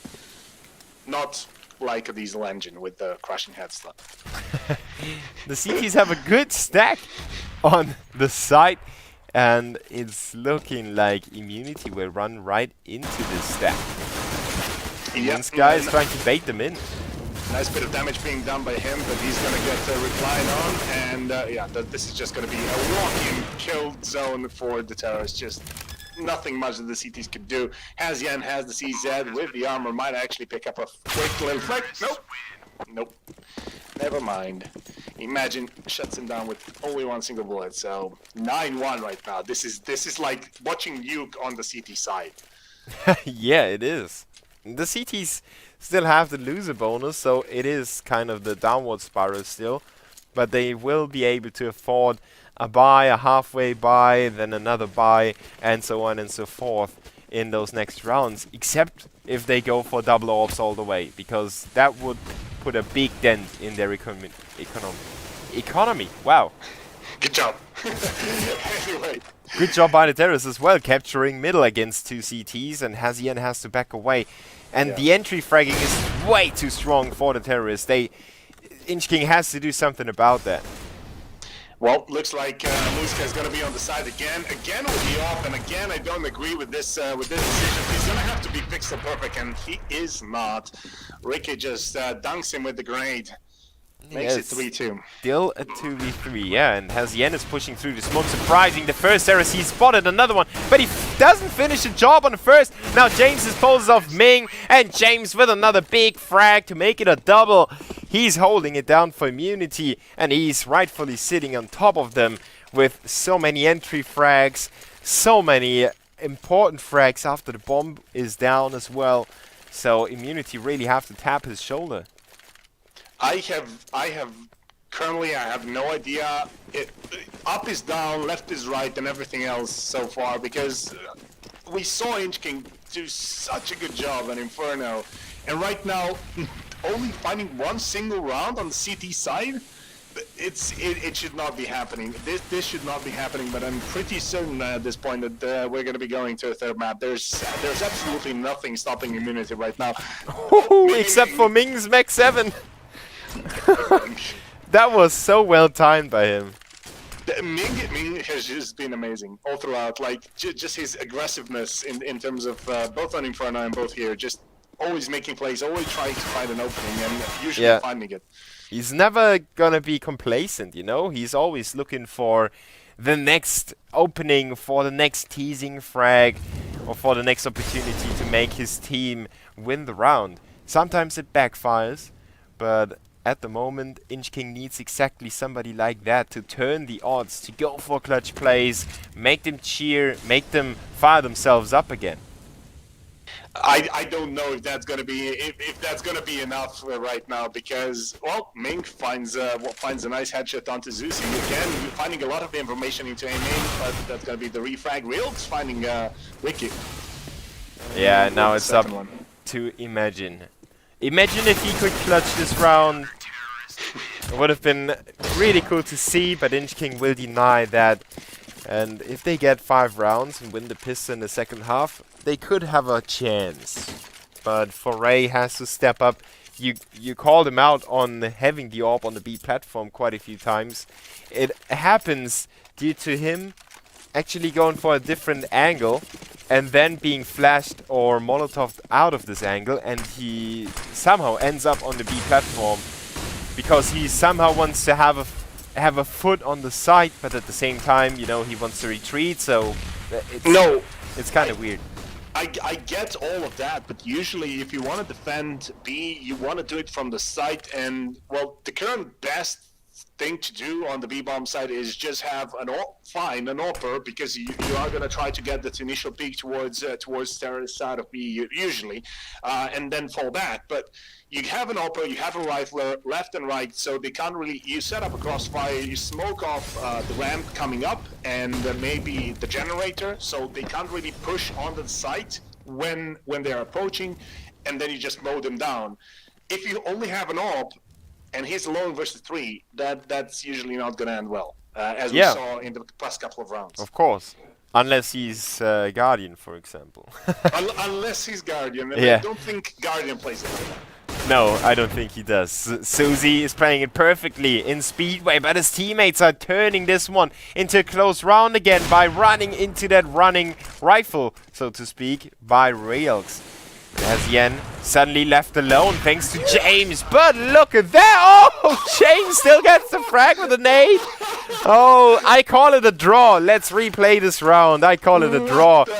What a round by Hazien and also by James, who's, again, did so much work in this round. This time around it wasn't enough, but really funny to see that one turn out. Hazien with 2 brilliant shots, and I almost thought that this, you know, this is it. Nicely done. Everything round over. No, never mind. There's a frag grenade on your way. Yeah. Anyway, 4v5. Let's see what happens here. Yeah, Moonsky with the first one. There is 4A chiming in with the UMP this time around. But all the CTs are low on HP. This is definitely still feasible for the terrorists. Oh, but Imagine gets tagged down to 11 HP and the CTs drop into his crosshair. Reals with a scout getting that frag while running. But so it looked. And Moe is getting found by Moon through the smoke. inchk1ng will, well, at least make a small comeback happen for now. Yeah, nice bit of play coming out from inchk1ng in the past couple of rounds. Obviously, it's a bit too late to actually get anything considerable, seeing how they're gonna be switching on the terror side in just a couple of seconds, you know, a minute or so. But it's still nice to see that they managed to rally and find a couple of flanks, maybe also combined with Team Immunity getting a bit cocky, going for those quick executions or just quick pushes into sites, which they are not proficient at, as we saw on Inferno. So they prefer slow play, and right now it's paying off for inchk1ng. Yeah, and a dangerous situation for James at the moment. He's left alone in A main. Luckily, the CTs were in the position to flash each other in. Otherwise, it could have been quite an early exchange in the round if inchk1ng would have wanted to pick that fight, which I don't think they would have. They have Hazien with the AWP in the back of the site. They have good control over middle. They don't really expect anything to happen on the B side, so they are all set for the A go that Immunity is coming up with. It's gonna be interesting. Very nice hold coming up from the CT. He's getting quite a lot of information, and they know already that the B-bomb side is likely not going to happen. I wonder why they don't gather some more information with the pop flash into A main, then maybe someone peeks it, but right now Ming is in the perfect position. If they don't check up, that's going to be just a slaughter. Yeah. Well, they are taking the time down to 30 seconds. Now they execute, and Hazien is there picking up that first one. Ming from above before he gets traded. Hazien is stepping up with 3 and 4 frags. Oh, that is how you can hold the bomb side with the AWP. But of course, it's not the B side where you're really confined space. So Hazien doing a good job for inchk1ng here, putting himself up to 11 frags. While we have the other side, the CTs with 15 and 12 for James and Susie. Yeah, as we said, very, very nice last couple of rounds for inchk1ng. Hazien really stepping up massively with the AWP, just completely destroying Team Immunity. But We'll see how this obviously goes. They need to pick up the pistol round or else Team Immunity are going to be probably on 13-5 or something like that. Good aggressive push into NA into circle. Yeah, definitely. Really aggressive by the CTs, paying off on all the different ends. Two pushing into a long and two into a main. So they put everything on one card, so to speak. They went all in with that really aggressive push, but it paid off. And now they're gonna be really happy. Yeah, it looks like at the goal that Team Immunity have been going for has been achieved. They went for something aggressive, which inchk1ng were probably not expecting. Usually the A-bomb site is played, at least on the CT side, is played in the pistol round. You just let the turrets have it. You let them have the bomb plant and everything. When the smokes and flashes and everything are, you know, used up on the side of the terrorist, you go for the retake and you take it. That's how you usually play in this meta. Yeah. What Team Immunity did was completely different. But we saw Immunity take a different approach already. Now let's find out if they can keep the terrorists. Yes, they can keep them from getting the bomb planned in the end. It is the T's in desperate times.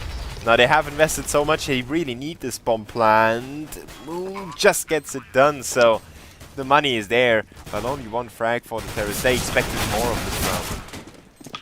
Yeah, well, they did manage to get to at least get something done with the bomb plant, but only one frag is not really going to be the most successful eco round that they might be hoping for. Either way, still good pickup here for inchk1ng. They will be going into the next round relatively healthy in terms of money, but they just have to take one more on the chin, and you know, 13-5 in favor of Team Immunity coming up. Yeah. Probably. We have three dangerous weapons on the T's, but they need to hit their first shots, otherwise it could turn out to be really, really bad for them. Well, inchk1ng is focused on the B bomb side, that's for sure. They have James and Ricky to work against, so either a lot of money for the CTs or some really bad times. But James is making it look easy. Ricky chimes in with his own frag, so inchk1ng did not put too many resistance up here. No, absolutely none whatsoever. The smokes and everything working out perfectly for the CTs. Maybe not that last frag by Hazian, but other than that, as expected, 13-5, only losing one member. Everything is perfect for Team Immunity, and looks like they're going to be able to hold on to this lead. Now, let's see what inchk1ng make happen on the full buy here. Loads of utility, loads of incendiaries, and obviously everything else. So I am assuming this should be pretty interesting to watch. Not really sure if they want to be going for the A or the B bomb set, but currently they haven't really been favoring that B bomb set all that much. Yeah, and Immunity is only 3 rounds away from winning this, so there's not really much time for inchk1ng left. Not many rounds that they can try, so they have to be on point in this one. They don't really have another chance. And if they find out how to crack it once, it doesn't mean they will crack it twice, let alone crack it 11 times in a row. Yeah, definitely. Now, but at the start, getting some good control over middle. Not really sure why they haven't pushed up a bit more. They could have smoked off connector and then gone up, and that's going to be James with a nice headshot to start things up. Yeah, and it goes down the wire though. The terrorists are pulling it back again. The CT suddenly left with a man disadvantage, and I wonder if they really want to contest this round, because they could use all their equipment in the next one, and the terrorists have more than enough time to get themselves away from the bomb site, to reposition, possibly even go for a backstep through middle and stuff like that. So it's going to be really hard for Imagine to get anything done, especially as he's completely blind. And inchk1ng will close the gap a little bit, but it's not too big of a change. They still have to overcome this. Well, the CTs actually don't have too much money. Yep. They didn't lose so many men. They only lost 3 people in the previous 3 rounds.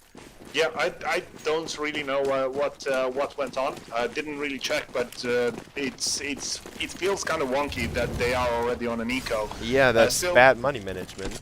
Yep, the Eagles right now with 157 just to spice things up, and yeah, if the terrorists are walking right into the stack. they had to buy a weapon for James, for Moe, and Ricky had a UMP.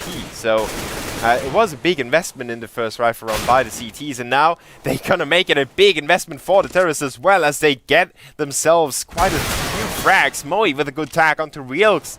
Even though he survives, it's gonna be a little bit easier for Ricky. Even though Ricky went down as I started the sentence. inchk1ng, well, they suffered 2 casualties. It's not gonna really nag them too much. For them, it counts. You know, the rounds count more than everything else. Definitely, and you know, if they keep this going, they do need a weapon on Moonsky. Apparently someone did drop him, so that's going to be fine. And if they keep this going, they're going to be looking at least 9-13, since this is going to be another Team Immunity's eco if they lose this round that we're just seeing. So we'll see what's going to happen, but I'm betting that inchk1ng are just going to keep going A, because they really haven't been touching this B-bomb side all that much in the previous couple of rounds. So it has been working out, so why fix it if it's not broken, right? Well, yeah, we're gonna see how Immunity reacts also to the terrorists' playing style. As I said, if you crack it once, it doesn't necessarily mean you can crack it twice or 3 times or 4 times in a row. So it depends a lot on how Immunity plays it in the next coming rounds. inchk1ng obviously can't afford to lose any round. Well, they can afford theoretically to lose 1 round, but then they won't have really a lot to work with. Now, Foray and Riox will open up the rounds. Ming with another one. Almost shot his teammate there. That's how important those rounds are to inchk1ng. Heat of the moment. Well, yeah. The frag grenade is going to do a nice bit of damage there onto Moonska, but he's just going to sidestep it eventually. So the incendiary is also not landing where they were supposed to, so the bomb is still not clear, as Jan's going to be dodging around in that corner, but the CTs are just going to go for the eco here. Obviously, their money situation is not looking rosy. If they manage to save 3 weapons, that could have been a force buy coming into the next one, but right now I don't think that's going to be happening. So this is just going to be an eco with 2 weapons somewhere. Yeah. So, would you put those 2 weapons in one side, or would you split them up? There are so many different approaches. It's quite hard to really make a decision on that one. If it were me on Team Immunity right now, I would just stack them on the A-bomb side. Just gamble on the fact that inchk1ng seems to prefer that side and set up two weapons there, maybe a couple of utility items as well, and just try to surprise them as they come out, because they are probably, they are aware that there's 2 weapons safe, but are they going to be aware that they would be on the A-bomb side? Apparently my judgment would be wrong, because they are leaning towards me. Of course, always. If you say something as a caster, they somehow listen to you. They know exactly what you're trying to say, and they do the complete opposite. Well, looks like Imagine's gonna find the fang with the pistol, so they don't even need the DM4s, honestly, to make things happen. Yeah, not at the moment, at least. It depends on how inchk1ng will make them rotate and how inchk1ng themselves rotate. At the moment, they're splitting up a little bit too far, in my opinion. They should stick together and get the refrags. And if you get those refrags, usually a weapon or 2 don't matter too much, because you are going to get the bomb planned. And after that, I don't really think that Immunity would have gone for the retake. Yep. We'll see if we'll see how it obviously plays out. Looks like the push is going to be going towards B. Ming with actually a good spray transfer, but he's not going to be able to connect onto Ricky. He gets refragged by Foray, and it's a 3v3. So bomb planted on the side, planted for checkers, or well, T side of B. So looking relatively good here, and the terrorists are in a good position to defend this one as well. Yeah, Moe has to go big for the CTs here. Flashing himself into Checker, gets traded instantly. And now it's Imagine with the P250, putting a lot of damage into Foray. He's up in a 1v2, has to reload as well, and still has to defuse the bomb. He doesn't have armor, everything's stacked against him. And it's Moonsky to make it happen for inchk1ng.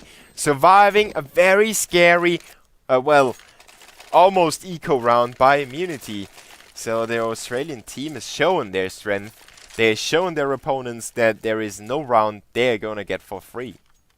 Yes, however, inchk1ng seem to be on a roll right now. They're doing relatively well. They have managed to break the economy of team immunity once, or halfway. Now, if they win this one, they're going to be doing it for real, and that's going to put them up 11-13. And I think, and there's the Brum boost, nicely done by team immunity, smooth as silk. So, yeah, looks like the main action is going to be going down on towards the B-bomb side. Wow. James picks up 2. Yeah, so big that James stepped up again. If he hadn't gotten those 2 frags, Ricky would have been up for grabs for the terrorists and the bomb site would have been lost probably. So really important by him.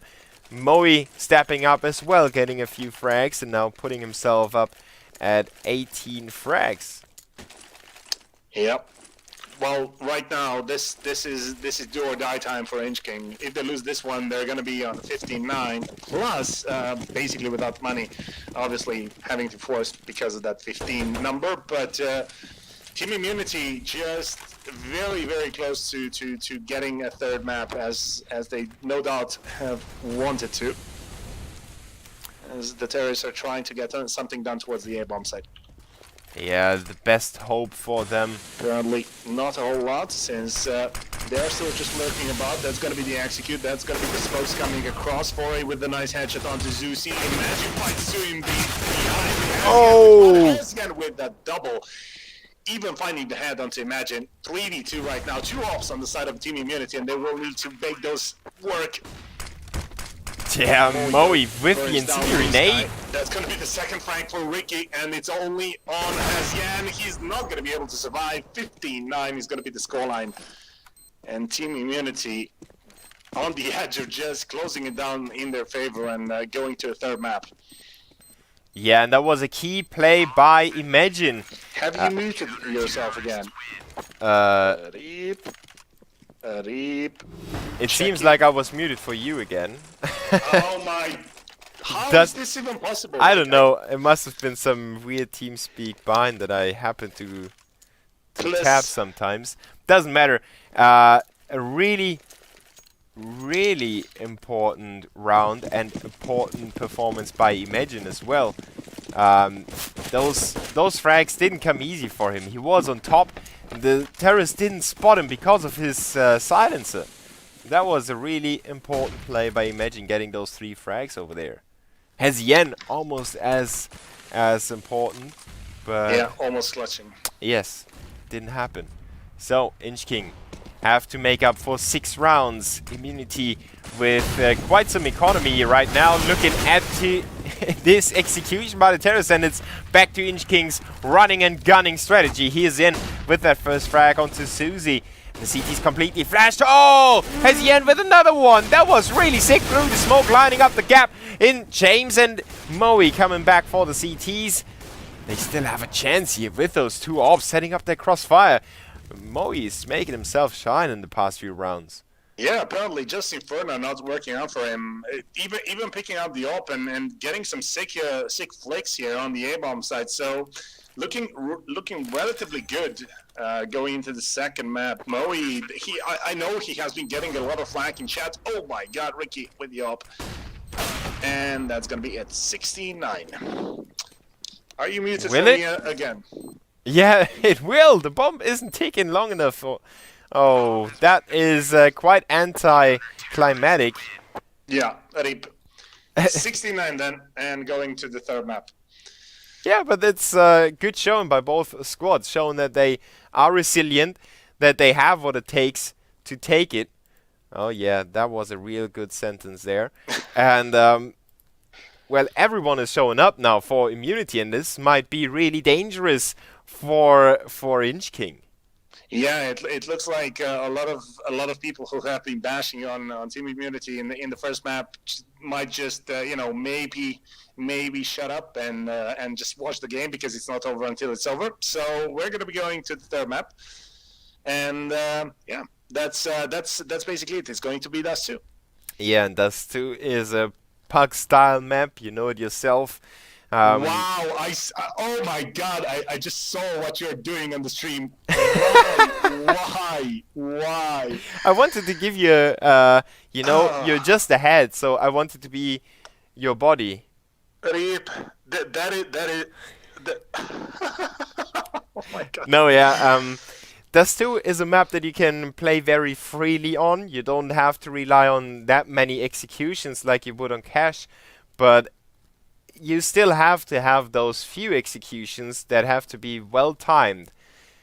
And I could see inchk1ng giving immunity some trouble here, but well, I really don't want to call it for any team at the moment. It's just too up and down all the time.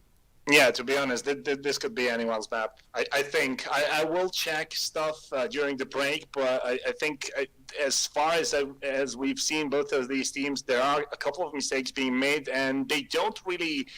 They usually punish those mistakes. So apparently this will be a relatively close map. I hope, obviously. I think so too. So I hope that you guys out there are going to stay with us. With me is Gregor Prodan, aka Fat Fat Frog, my co-caster for tonight, and my name is Dabu TV. So you can follow us on Twitter. Would be recommended if you want to stay up to date with our personal lives or our personal careers or the games that I will cast. At least I think you tweet as well when you go live, right?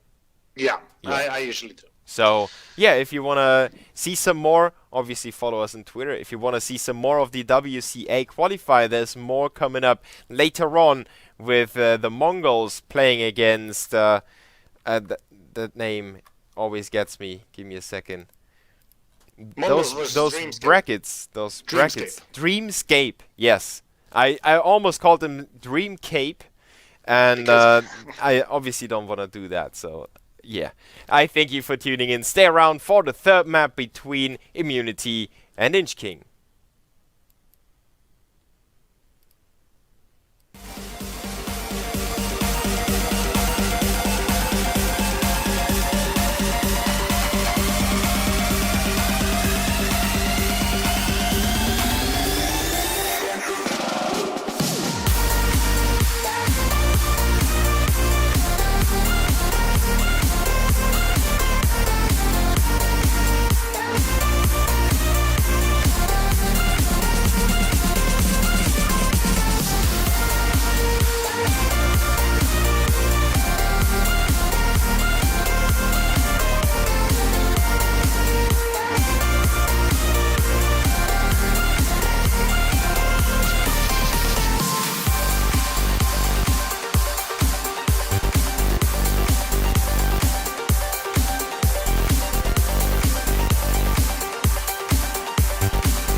And more generations generations to come.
Run from all you know.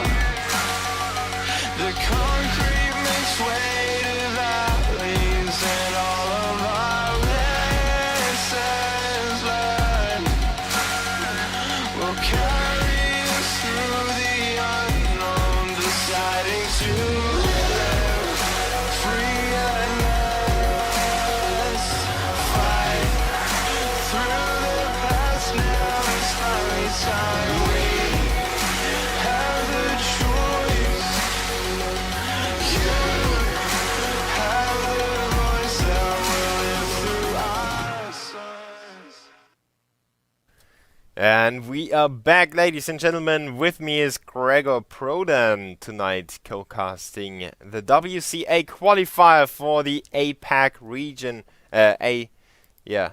I think it's APAC, yeah. Even though Yes. it's also the oil kind of thing, right? Sorry? No, that's OPAC. OPAC and No, APAC. oh my god, no. Completely different things, yes. I'm not good with those abbreviations, you know. That it's just happens to be like that. So we have a 1-1 scoreline in this deciding match. The winner of this one will move on to the next stage. So inchk1ng came up on top of NXL before to qualify for this match, as Immunity is the top seeded team in the 3-team group. Yep, and whoever wins this best of 3 is going to be traveling to the LAN, where they're going to be fighting it out for 200,000 in prize money in the prize pool. So pretty important stuff here. The last map, obviously, to decide it all is a perfect storyline as well. Moonsky, what the hell kind of shot was there? I don't know if you had it on the screen in game, but he just jump shot it, headshot it, no scoped. Person. So I'm guessing Dust 2 is going to be pretty interesting to see between these two teams, just from the warm-up.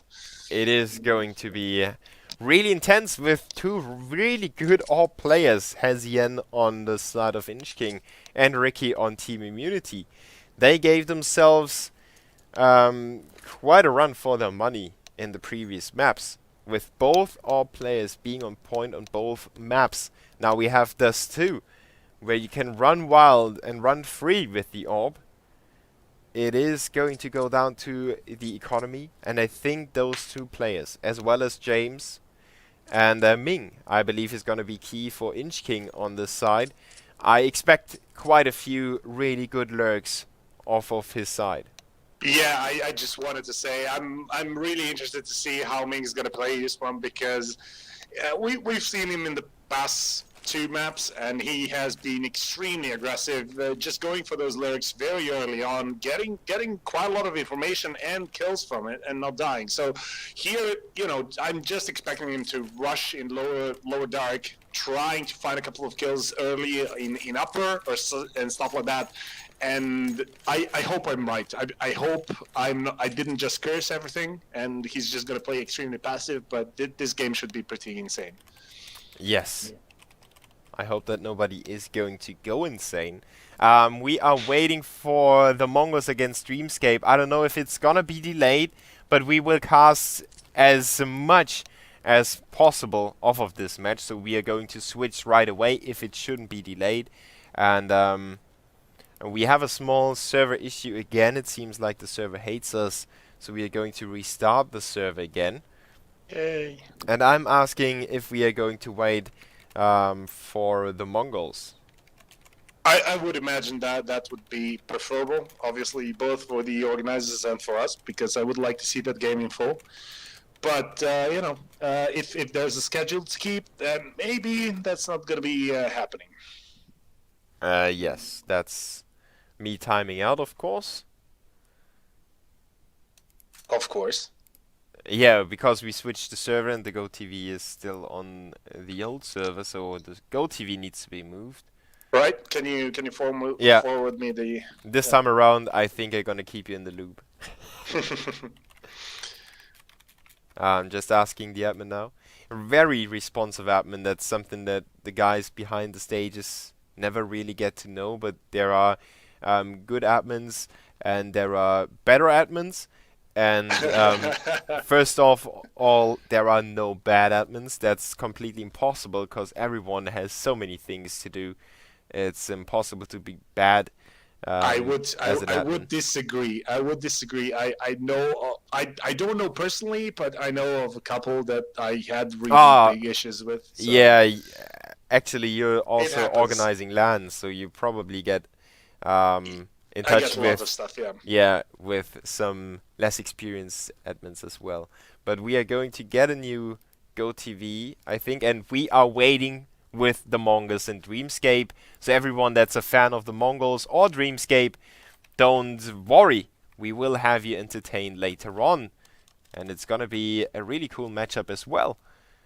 Yeah. We shouldn't spoil too much, but I think it's going to be quite tense. Well, yeah. Hopefully, we're going to be seeing a bit more of the same of what we've been seeing between inchk1ng and Immunity. Obviously, always fun to cast these close matches, or at least close in terms of maps. So we're going to the third map. This is what you usually want to see.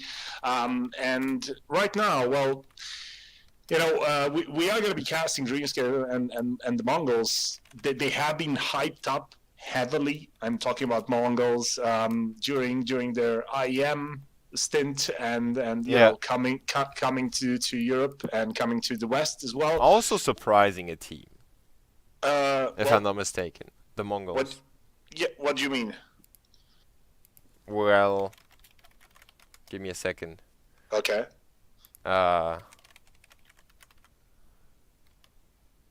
They didn't play bad. That's what I wanted to say. Oh yeah.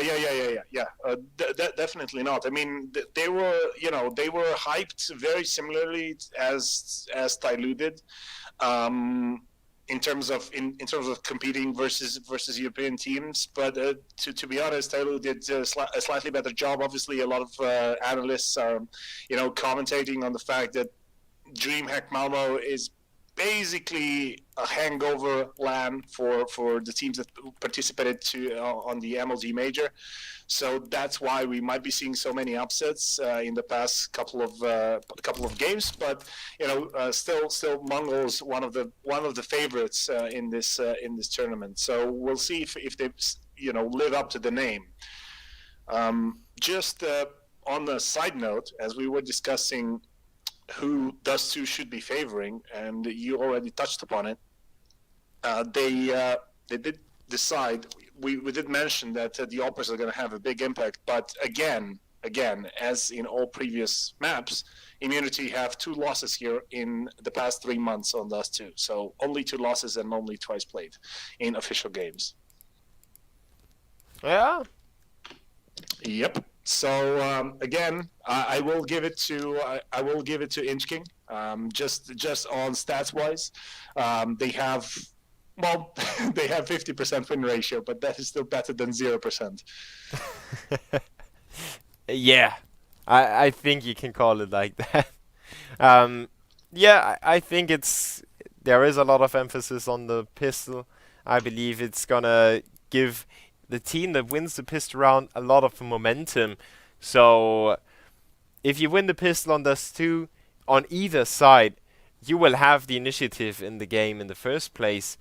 And if the terrorists can't win the pistol, we might even see a slight advantage on the CT side, depending on how well they play the pistol. If they don't let the bomb be planted and get a lot of or enough weapons to the next round, we could see a dominant CT performance by either of the teams as well. So yeah, I'm really indecisive at the moment.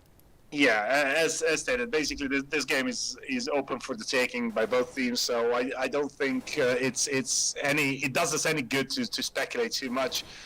Looks like the players are finally connecting on the new server as well, so we should be getting started relatively soon, just to keep the viewers updated. And I feel like a whole lot of viewers are here just for the Mongol game, just waiting for it. Yeah. So hopefully that's gonna start soon after this one as well. Yeah, you got the new GoTV, right? Yes, I am currently connected, so... Nice. Since I'm doing production and doing everything else, we have to communicate live on stream, so for all the viewers out there, it makes it look a little less professional, but we can't afford a third man to just be there and talk to both of us through our headsets. That would be a little overkill. Oh my god, that so shot. That's why we have to communicate through the live stream. Yes. Anyway, it's still on the warm up, so I'm itching to comment it. Because I keep seeing some really crazy shots with the AWP. I don't think that we're going to be seeing quite as much action during rounds, but still pretty nice to see that everyone is on point with their shots so far. So, who do you think is going to be winning this one then? Just 50-50 split. You can throw a coin. I think so too. We are still waiting for Moon Skies to come back, I guess. Are we? Wasn't even... No, yeah, he didn't move for quite a few moments. Oh yeah, I was just kind of weirded out that but I think he's actually on the server. Yeah, I think he's back. Reap Moon Sky. Time left 33 seconds. Yeah, there we go. He moved. Everything's fine. Yes, he's alive. And kicking. And they definitely need him alive and kicking for this matchup. Yeah, I think any team would like a 5v5, not a 5v4 in any kind of situation. Why would you think that? I don't know, like, sometimes maybe, in matchmaking especially, you prefer a bot over one of your teammates, so... Yeah, we're talking about 4 games now. Yeah, but who would do that except for the bot major tournaments? Oh man, I've actually watched that and I lost a lot of money, so I'm blaming you. FYI. What? I did bet, it was always 50-50, and I did bet on, I think it was the Brazilian team of bots. Oh, yeah. I got wrecked basically, so I'm really disappointed. I think I lost like 50 cents. Oh no! Oh no! How can you afford your rent this month? I know, right? Oh, for everyone out there that knows where you live, that could have been another insult. Well, to be quite honest, the rent is not that different from Slovenia. So maybe for Germany, but here it's well, you compare those two countries. Well, I'm just kidding. I'm going to compare the internet, though. Yeah, I know. Your internet is better than mine, and it's way cheaper. Yes. Yeah. Well, right. I can't argue with that. At least neither of our countries get power outages like they do in North America. Yes. That is very nice indeed. Anyway, game on. Team Immunity inchk1ng. is this the pistol round live or is it just an iPhone? Let me just quickly check because my No, it's live. It's live. It's live, yes. Yes. You can ask your Alright. fellow co-caster, man. I'm always up to date with everything. Anyway, looks like it's just going to be a quick push towards long on the side of inchk1ng. They have the Glocks, and looking like the CTs are not even going to be holding this one. This is a pretty weird setup coming out from Team Immunity, I have to say. Yeah. They're going to be all pushing up there as well onto short. What the hell is this? Again, all the eggs in one basket by Immunity, just like we saw in Cash on their CT side. And it's gonna be quite interesting to see how inchk1ng can hold this one down. They have the right positions to counter that short move, but they expect somebody to come in from lower. And Ricky and Imagine go big with those 2 frags. The Terror suddenly left in a very chaotic position, and they will be picked off by Ricky and Imagine. Immunity is racking them in the pistols, and that's a huge problem. It's apparent that I had no idea what Team Immunity were doing because I haven't seen this play in a long time. But Team Immunity just played this. You know, they had exactly a plan in their mind, smoked the bomb as well. Realized that in a 5v something on the plateau itself, the pistols are not going to be really a factor. And inchk1ng got completely destroyed, cleared out of the defender straight on the bomb, and Team Immunity just had to clean up off everyone on long. Pretty nice stuff coming out from Immunity. Yeah, and inchk1ng is not really equipped to do that much damage here. They have 1 Deagle and 4 P250s. The distances on those 2 are quite long, if you remember. Yeah. So, well, Ming could pick up Susie there, but it's gonna be really hard for them to get even 1 frag. There goes Susie, getting some money in the bank as well. And that's exactly what I talked about. If the money is rolling for Immunity, it's gonna be a big problem for the T's. Well, it's easier to break the economy here on Dasu with you know, for the terrorists. Obviously, this is why the map itself is called slightly terrorist-sided, or you know, heavily terrorist-sided, depending on how you look at it. But you know, it's still a good pickup. Obviously, on the CT side, you want to get things rolling relatively fast, just because of that reason. Also, on a side note, chat is actually explaining to me that the pistol round strat is actually Australian strats, and the Renegades have used it as well. So, good to know, guys. You guys have some original strats. If you're well coordinated, there is really nothing to put against that strat. Yeah. They could have been backstabbed though with somebody pushing out of long, but they were too quick. So yeah, I think that was a really viable strategy. They showed that it's viable. So yeah, at least for that kind of setup, I don't really understand why inchk1ng decided to stay on long and fend from long with pistols. Usually you want to go from short. yeah. It will have no impact into this round as the Terrors are moving into the A platform. Realix was putting up some resistance with his 1 HP, but finally went down as well. And as the trades come in, the CTs will sweep the floor with the early buy of inchk1ng. Immunity having a triple kill on James, who's really going off like a rocket. Yep, and that's gonna put inchk1ng on another eco, you know, upgraded pistol stuff, basically. So Team Immunity are pretty nicely rolling over them. The MP9 and the UMP are probably gonna be able to gather some more money as well in this round. So what we're looking at is 4-0, but you know, we've seen stuff like this before. The frag rate doing a whole lot of damage. Has Yen and Leos, as he's gonna go down as well. The frag grenade as well. The MP9, as we said, just mowing them down. Yeah, that's so much money for the CTs. It also gives the terrorists a really bad impression of themselves, because they are simply pummeled by the CTs. Their immunity is running at them, they're body checking them to death. They don't leave anything up for grabs for inchk1ng to work with, you know, no first frag, so no momentum in the early round for inchk1ng. Nobody could think that it would even be possible to win a round like that, so Immunity doing a good job playing up to their favorite position. Yep, pretty aggressive strats though for a counter eco. You don't usually want to go so face first towards the terrorists if they have tag knives or something like that. Good thing they didn't get punished, but still, kind of reckless in the end. It's when it works out, it looks amazing. When it doesn't, oh, Ricky. Yeah.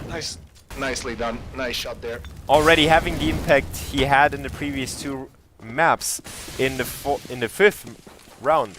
So, well, I'm curious to see the things to come from him, but a good B-split strategy by inchk1ng right now. Not being spotted on that one either. James with 1, but that's all he can do.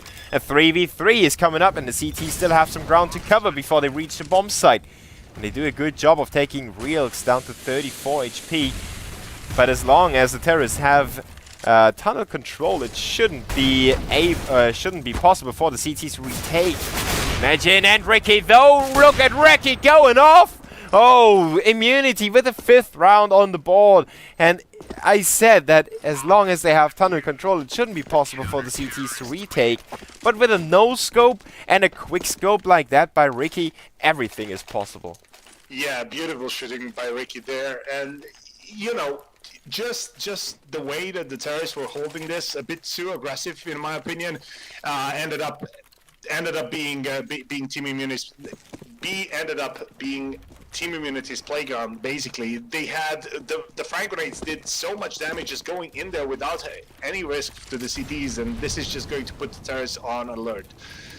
Yeah, let's see what that forced buy, that last buy that inchk1ng can come up. Well, not actually the last buy, but the loser bonus is helping them out. So the last AK buy for them, at least a full AK buy, can do here against the CT. Oh, Moe.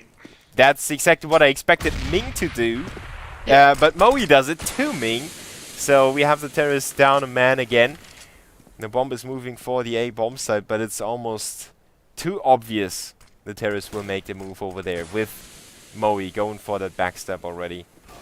Yeah, they have so much information, and Ricky again with the AWP just shutting down Hez Yen, drops the bomb as well, so spots him out. The rotation already coming out from Moe and James, and Four is actually gonna find the frag, but there's the refrag, so pretty much done.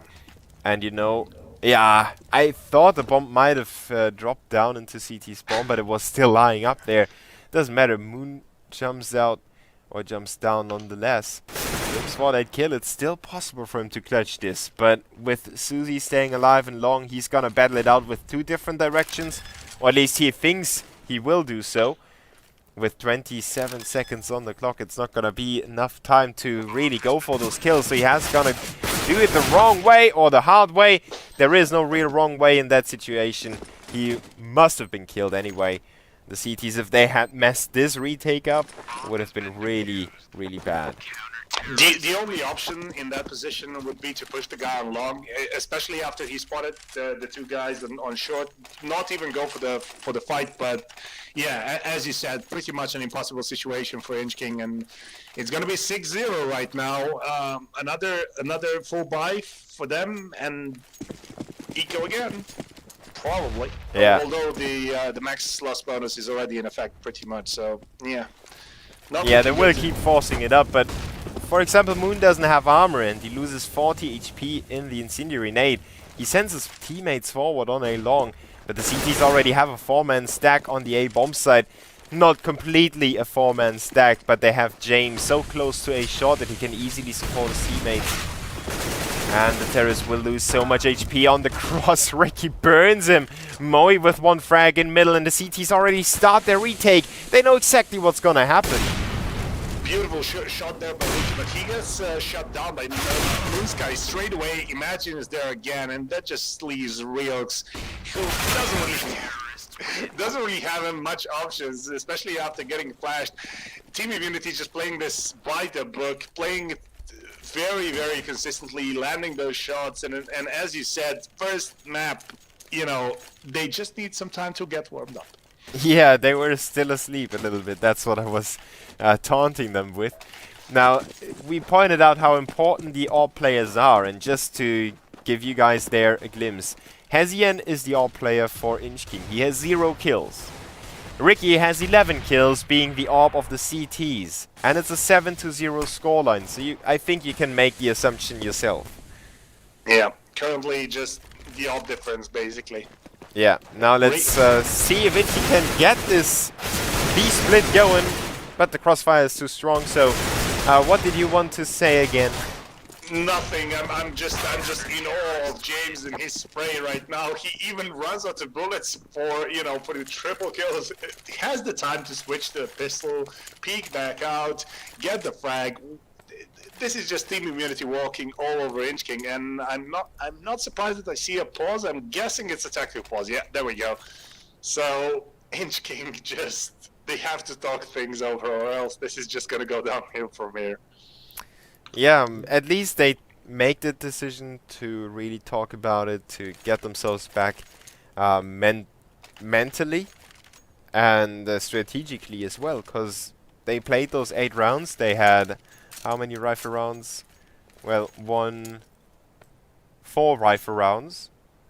So they have gathered a good amount of information on how the CTs play, where they position themselves.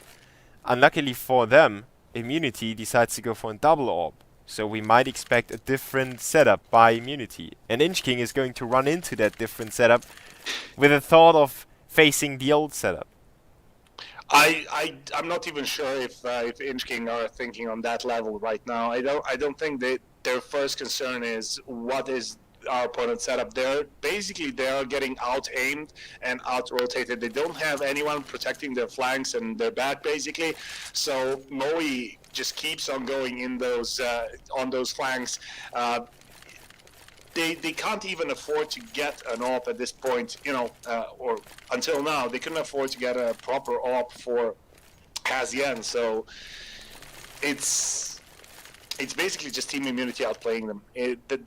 It's not so much down to the tactics themselves. Let's see what James can do. He showed up in the second round, and from there on, his kill graph was going skyrocketing. The same goes for Ricky, who showed up with a 3k in the pistol already. And from that point on, he was unstoppable. Getting a frag at least in every single round, except for the last round. But even a triple in 1 more round. So he's got 2 triple kills in 8 rounds. Yeah. With James picking up his own triple in the previous round. So we have 3k rounds in 8 rounds in total. Team Immunity rely on that, well, almost individual performance at the moment. So if you figure out how James and Ricky play it, and they are playing it on the A-bomb side, so, well, James was in middle actually last time around. So it's gonna be hard for inchk1ng to really grind out how to avoid those top performers for Immunity to make them cool off a little bit. I really don't know what to say at this point. I think inchk1ng just need to, be a bit less aggressive. I know it's crazy I'm saying this, but they just need to slow it down a bit, stop walking into these traps that Team Immunity is placing them in, and just go for a bit more execute style. They don't seem to think through the rounds, basically. Yeah, you mean making the CTs believe they go for another execution and setting up a trap for the backstabber. So Moe runs into tunnels, and then he's going to be killed. Yeah, I think that's Moe's not going to be running anywhere though, because he has an AWP now. So yeah. This is just, as you said, this is the changing out the strats. Oh!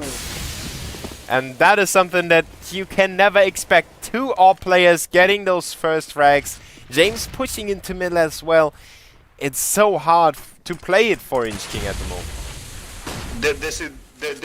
They're just getting pummeled. They have no idea what's actually hitting them, and right now, as you can see, they're stuck somewhere in front of mid. They don't really know what they're going to be going for. Looks like they might be going for an execute towards B with a B split, but honestly, usually you want to do this and go towards short. You want to do this and bait the defenders in the CT, but imagine he's just going to have a field day with the headshots there. Yeah, he's, wow, dismantling them in middle.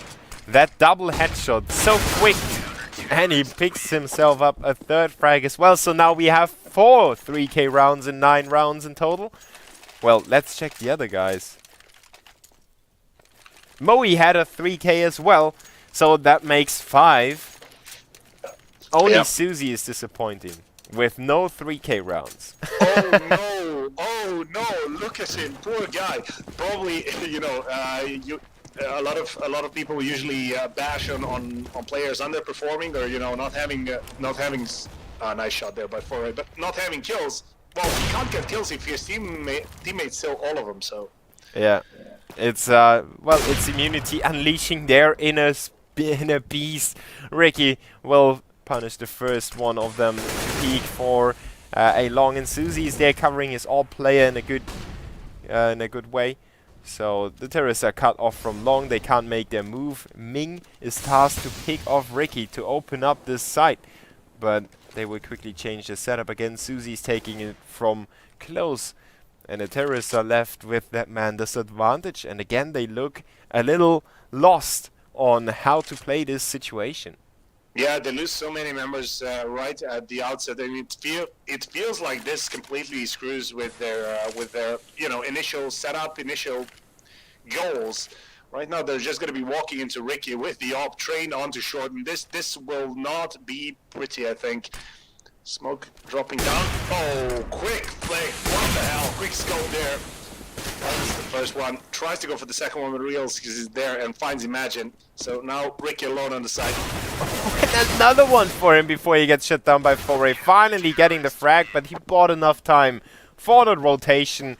And Immunity must be cheering right now. There is no way that they don't realize that, well, boys, we might be on the final stretch in this game already. They are currently at the point where they're going to have to start buying weapons just so they don't get money capped. So probably a couple of upgraded pistols and whatnot. Very good stuff coming out from Team Immunity. After a shaky beginning, just 10-0 on the CT side of Dust 2, that shouldn't be happening ever. Yeah. And it's not like the rounds were amazingly close or went down to numerous 1v1s or I don't know. It's simply Immunity out-positioning them, out-aiming, out-playing, out-everything them at the moment. And it sounds so harsh when we put it like that, but it's really the way it looks. Yeah, and again, they tried to go for a B split fake. They managed to draw away Imagine, so he's going to be behind those boxes again. But Ricky's this time, Ricky's on the rebound side, looks like, and he's going to find the first one. Tries to go for the second. He's going to get overwhelmed soon. And now, oh, still alive. How is that even possible? I don't know, he's like a homing missile. Wherever the terrorists go, Ricky will be there and he will pick up at least 2 frags. And it's something that is so hard to play against if you hit that brick wall again and again and again. It's so frustrating, and at the same time, it's fueling that homing missile even more. Ricky must be feeling so well.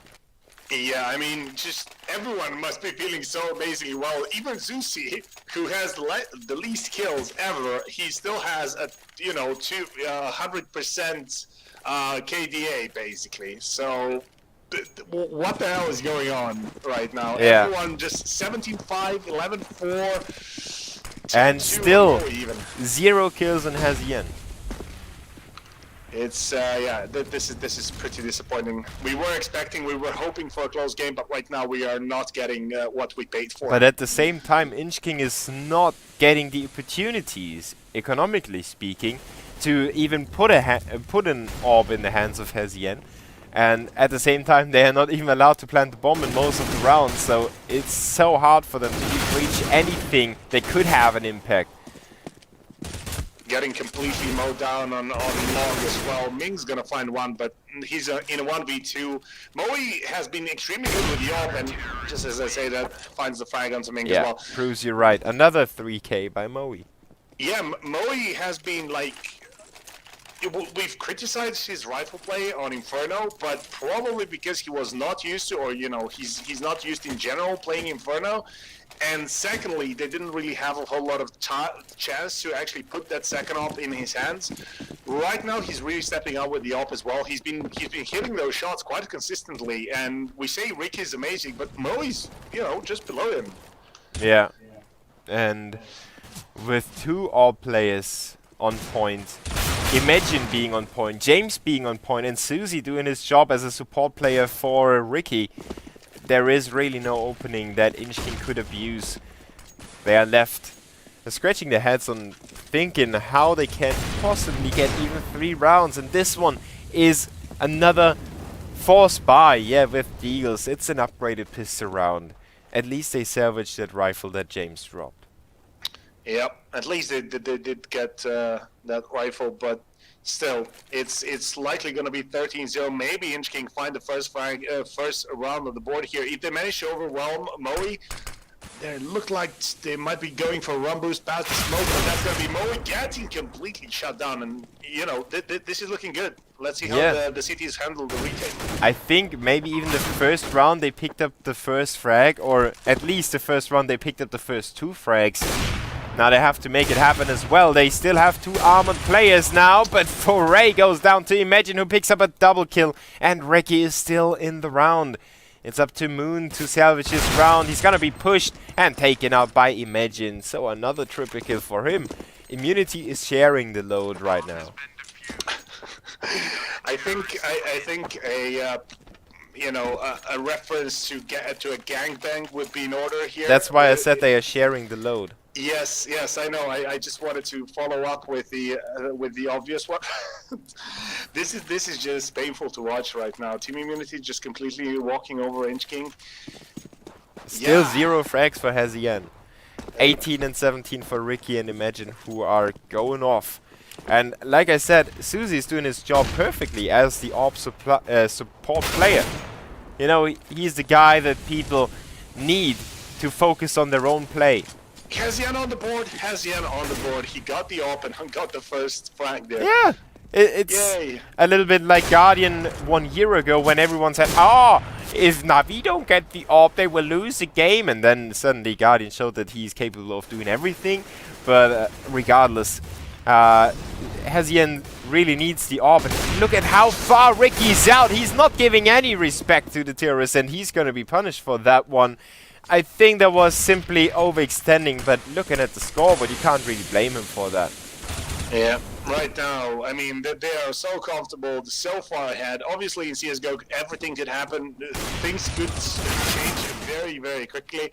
But right now, with 13-0 on the CT side, I think this should be done in a couple of rounds in the second half. Yeah, let's see if they win this one, and if they win the pistol, they still stand a chance. And Moe is definitely going for that 3v1. There is no reason not to. He has enough money, but he's gonna be peaked by Reelx, and if that wouldn't have happened, Foray would have been there. So inchk1ng with the first round on the board in the 14th round of the second map. And they only got 4 bomb plants in total over this total half. I'm gonna make a bold prediction now, and I'm bold because I'm bold, not But inchk1ng comeback, maybe.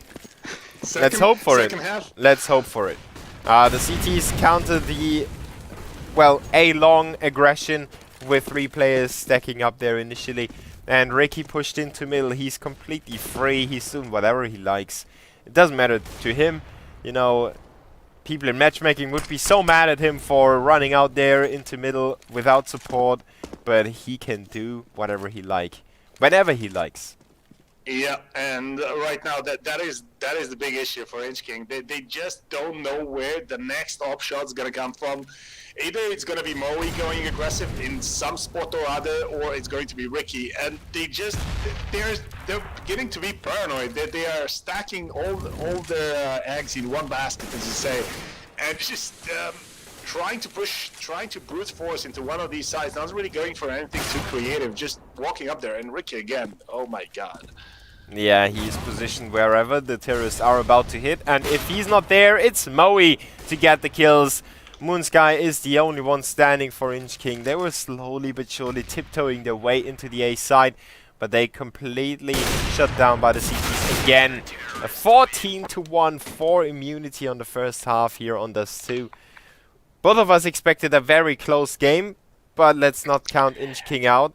If they win the pistol, you never know what's gonna happen.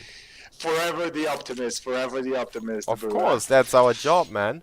I have to say I have lost faith. I would like to see a comeback. I would like to see like the crazy comeback from the days of old, from Nuke and stuff like that, where you saw a 15-0 and you just okay, this is still not a game over. Yeah. But it's Dust 2 and Team Immunity have been playing extremely well. Please keep Ganzo in mind. Remember him. He called it 16-14. There's a couple of people calling it 16-14. Yeah, and I'm one of them. The CTs with that first frag already, even though it gets traded by Moe, it's already a little bit too late for that. Moe has the bomb, so he can't push out, even though there was a flash. Oh, he's picking up 2 frags, a third of... Oh, Moe! He's going nuts! Realx is suddenly the last man standing, and Moe could make this his ace with just turning back and forth. 180-degree headshots all over the place. Everyone has found his fair share of bullets by the Glock. And Moe has to plant the bomb still. Imagine is distracting the CTs as well as possible. And Realx is waiting on the doorstep.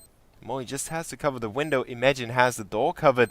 So they are set, and Moe with a really sick shot to make it an ace in the pistol and get it to a 15-1 scoreline. What is that? Speaking of nails in the coffin, Moe just, you know, he has an air gun and he is not afraid to use it. 5 freaking kills in that last pistol round makes it 15-1, and inchk1ng are, you know, this is over, this is done, this is rip. What the hell was that? And the last shot as well, it was just so sick.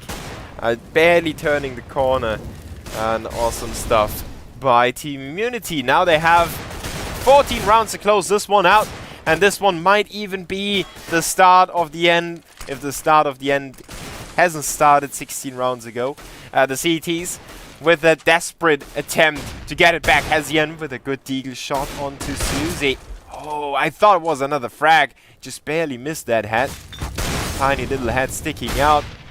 CT's on the retake. The terrorists are all crammed into the corner, and Ming can't pull the trigger on his deagle as long as his teammate is jumping around in front of him. And in the end, it's Ricky picking up a frag, and Moe will make it another double kill to close it out. 16-1 in favor of Immunity. What a great performance by them. I will update the preview in a second. But first of all, let's praise Immunity. Let's all get a flashback of this amazing pistol ace. Who would have thought, man? Amazing, amazing play. Watching Moe on Inferno, he really looked asleep. And then he suddenly decided, well, if I can step up, why wouldn't I step up? Guys, can anyone answer this question? And everyone else was saying, well, Moe, we were waiting for you all time. He just needed the op. He just needed the op, and he could go huge. So there you go. Yeah, 2-1 in favor of Immunity. Yeah. Just completely destroying inchk1ng. First map, obviously, going in inchk1ng's favor, but everything else was just downhill from there. So, yeah, nothing much more you can say about that one. Complete and utter domination coming up from Immunity. Yeah, so the score was 16-1, right? Yes, indeed. Yeah, so not really expected overall, an expected result with a lead, with a win for Immunity, but we would have expected a 2-0, and we wouldn't have expected a 16-1 on the last map. No, definitely not a 16-1. I mean, it looked good for the perfect game. It looked good for 16-0. They even, you know, failed at that, but still, just 16-1. How does this even happen? And on the CT side, just I don't know. It felt like the Hong Kongians, as the viewers have nicely remarked before, were just a bit too overwhelmed by Dust 2. Yeah, maybe they're their stamina just ran out just shortly before the last map. Maybe they were also a little bit down that they didn't manage to pull cash off either. So yeah, overall, we will congratulate Immunity for qualifying to the LAN qualifiers for the main WCA league with $200,000 up for grabs. So a lot of money at stake in this Chinese league. And we are happy to cast the qualifier for you. Coming up next is actually the Mongols against Dreamscape. So all of you, stay tuned for this thrilling best of 3 series coming up next.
Walking on ice, paper thin, skating on the surface of what might have been.